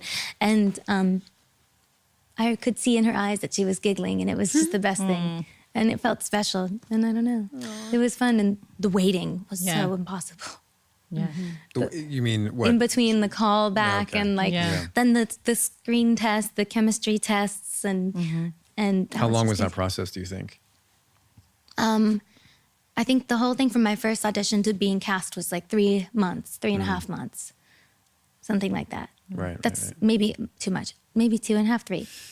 But that whole time you're just kind of like living in it. It felt like 95 years. Yeah. Yeah.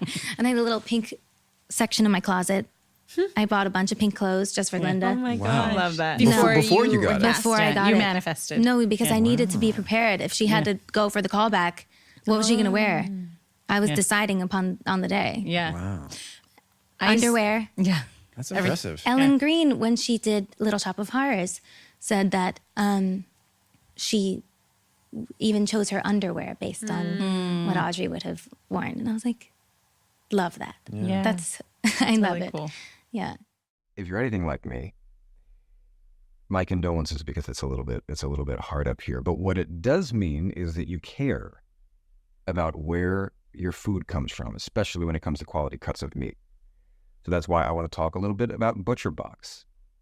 They deliver 100% grass-fed beef, free-range organic chicken, pork-raised, crate-free, and wild-caught seafood right to your doorstep.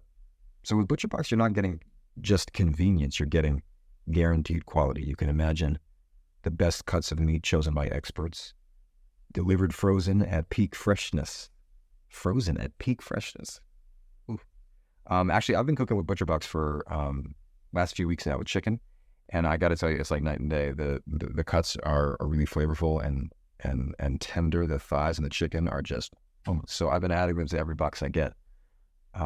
Plus, Butcher Box offers free shipping on all orders and exclusive member deals. They also include these great recipes with every box, perfectly curated to complement the cuts you've selected. Sign up for Butcher Box today by going to butcherbox.com/podcrushed and use code PODCRUSHED at checkout and enjoy your choice of bone-in chicken thighs, top sirloins, or salmon in every box for an entire year, plus get $20 off. Again, that's butcherbox.com/podcrushed and use code PODCRUSHED. Finding a good doctor is stressful, right? Specialists, dentists, even a good GP can be hard to pin down. And then there's the whole song and dance of finding someone who takes your insurance. That is why ZocDoc is here to make things a million times easier on all of us. ZocDoc is a free app and website where you can search and compare highly rated in-network doctors near you and instantly book appointments with them online. It's just this really intuitive, smart platform that I think we should have all started using years ago. I love the patient reviews in particular. I honestly could spend hours scrolling through them. It makes it so much easier for me to book someone knowing they were exactly what I'm looking for. Don't let the hassle of finding a doctor keep you from getting the care you need. On ZocDoc, you can filter specially for those who take your insurance, are located near you, and can treat whatever condition you're looking to manage. It's like having a personal health concierge in your pocket. We use ZocDoc all the time, and we know you will love it too. Go to ZocDoc.com/podcrushed and download the ZocDoc app for free. Then find and book a top-rated doctor today. That's ZocDoc.com/podcrushed, ZocDoc.com/podcrushed. Ariana, I screamed when the trailer came out, and there's the part where you're like hanging on a fan. Oh, yeah. It's just like, how can she, like, I actually just screamed. Like, I didn't know you were so athletic. Like, Oh my God, it's like we're going to see so many new sides of you. How was the you. physical training for the role? So fun. I mean, we like, I did Pilates every morning in the whatever leading up to filming, and then it was fun. I just loved the dance rehearsals, the physical training, and I love stunts. Yeah. I love stunts. I love the things we're talking about, like finding bruises or scrapes later, like in the bath. I'm like, It's all coming You earned together. it. Yeah. All You the earned things it. we've learned about you are coming but together. I love Your it. dinner guest. It's just, to me, it's like, oh, we did it. I was in it. We were in Yeah. it. We felt it, or we didn't feel it till the cut happened. Yeah. But, I don't know. I love it. It it was really fun. I love talking about Wicked. Yeah. But no, yeah, the ceiling fan, it's just so funny because I was like, is my intention to just do this for Elphaba to show her that like I'm strong and fun and I can do magical things too in my own way. Like it was so funny. awesome. Like I just am in awe of her, so I want to do Yeah. something fancy for her, and that was it. It's That's crazy. really cool. It's funny. Yeah. Were there any songs that felt particularly difficult that you had to work on extra hard? I mean, you've been singing. It sounds like you've been singing Like the music. operatically? Yeah. Yeah, I think obviously No One Mourns the Wicked, which is the opening of the song. Not obviously because no one knows the show and on the way that we do, that Penn does especially. But No one knows the show no the way one knows it Penn better than Penn. No, but I think just sort of like the very classical operatic stuff. I wanted to make sure it sounded authentic, and so I trained really hard to do that stuff. Yeah, it was fun.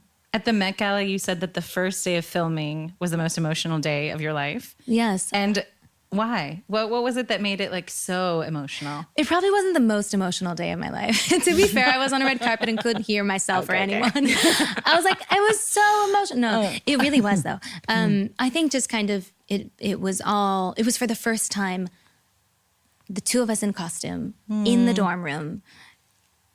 The cameras are here. Like we had rehearsed in those rooms. We had done a bunch of fittings. We had done the makeup test and the hair test, and we'd done everything kind of separately. But it was just crazy because I was like, I am looking at Elphaba and I'm Glinda and today's the day. And it was like this whoosh of like, it was just so emotional. And John made the most beautiful speech about how special it is and how we need to save every minute and keep it a safe space for everyone. And if someone's feeling a feeling or we need to stop a take, if there's emergency, whatever, everyone be open and be honest and vocal with each other. And he made it such a beautiful experience. He's so mindful of everyone. Wow. He treats every dancer, every single person, everyone like they're number one on the call sheet. And it's like such a beautiful, beautiful thing to experience. I am spoiled for life because of how John conducted that set. That's incredible. Yeah, it was remarkable. It also looks like Cynthia delivered an incredible, absolutely life-changing. performance. Yeah, I'm spoiled. Talk about spoiled. Yeah, I was just thinking like the sort of bond, because we've been talking a lot about how kind of the entrance into it is from music, from your your whole career as a musician. But then there's this purely, there's part of it that's just acting. There's part of it that is just that, the rapport, the chemistry, the emotional relationship between you two. And I guess I'm just curious, like, you said before that you loved the experience of community, the aspect of communal, whatever that is, in acting before, and then you've gone into this pop star realm, which I don't mean to. No, that's what it was. It's in music, and then you became a pop star, so therefore it's just so singular for you. I would imagine you're always just kind of like the one, and then you get to have this really rich, like reciprocal. Yeah. I would imagine that would just be so enriching and so welcome and so new in a way. Yeah. Oh my God, I'm not getting emotional again today. No, we're not doing it. But no, it really was, because I think there's something baked into these roles where you're so different from one another that you never know how it can go when you're sharing this experience in a big way, in a very big way. And people have needs and people have their own creative process, and you never know, like, are we gonna be healthy? And it was just the most like symbiotic, beautiful. I feel so grateful to have done this with her. Sorry. It's just,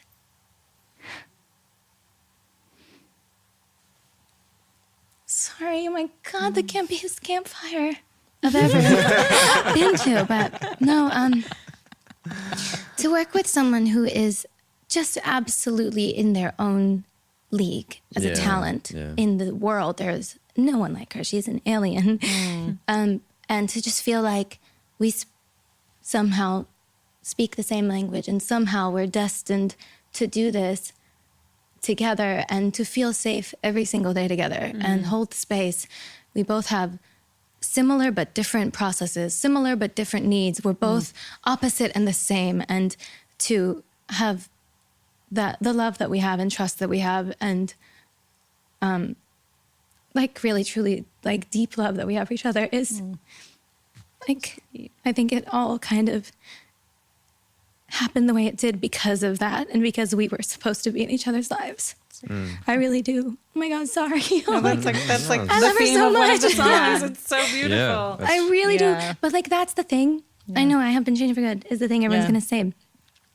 But really, I was a different person before we knew each other. Like I hope, learned a lot from each other, but I learned so much as a person from her. And she loves hard. She is a Capricorn and she loves hard and honestly and right. And I just, I'm so thankful. And it all falls on us. Like, Yeah. it all falls on us. And we have to show up together every day. And we need to get where we need to get emotionally, spiritually, vocally, physically. And we held the most generous space for each other every single day. We laughed every single day. We cried most days. And I love her inexplicably. That's really beautiful. I'm gonna throw up. I'm gonna like, this is too much. Is your tattoo for Wicked? Yes, and her performance is. You're gonna die. I'm still dead. It This is my looks like it. carcass. That's part. I mean, And your performance, we're gonna you die know, over you the two both- of you. No. Yeah. you both look stunning. Yeah. And see, here's the thing: me not being in the demographic, I don't really remember the story very well. It seems to be a unique process of transformation for that character, for her character. Definitely. It's about Also because she brought so much new to this alphabet as well. Sure, yeah. You know, she fought entirely. for certain elements of even just the physical appearance of this alphabet. That doesn't surprise me because it just looks like when I didn't even realize who it was at first, and then when I was just like, oh my God, this looks like it's bringing to it things that I didn't know the story was about. Yeah. Do you know what I mean? Yes. Like, I was just that's like, I also was the- becoming emotional watching the trailer Oh, that makes me so happy. because of her transformation as well. I was just like, man, this looks like it's doing a lot. Well, I think that's also the gift of being able to do the screen version. Right. You know, I think that's Yeah. so special to hear because it's like, that's I think why we needed to do it. Yeah. You know? But yeah, we have for good on our things. Oh, Yeah. beautiful. She has nice. hers on this hand. So when they touch. Ah, Yeah. that's really cool. Yes. That's so sweet. Yeah. We That's can't really end on a cool. sweeter note than that. I think we should ask the last question. Yeah. Oh my God. If you could go back to 8 and 9-year-old getting hit by the puck, no. If you could go back to 12-year-old Ari, what would you say? Or Oh do? my God.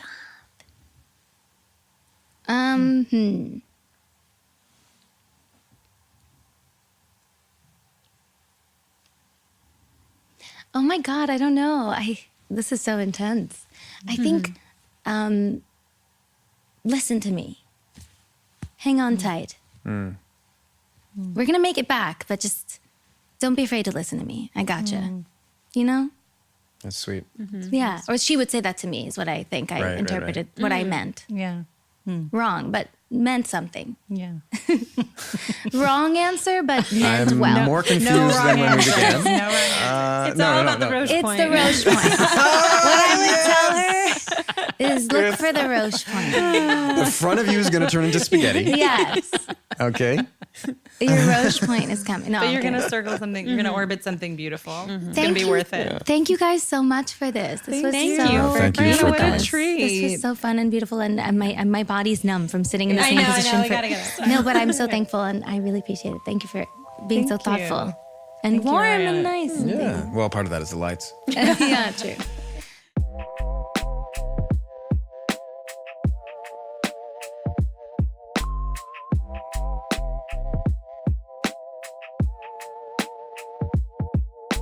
You made me emotional. Oh.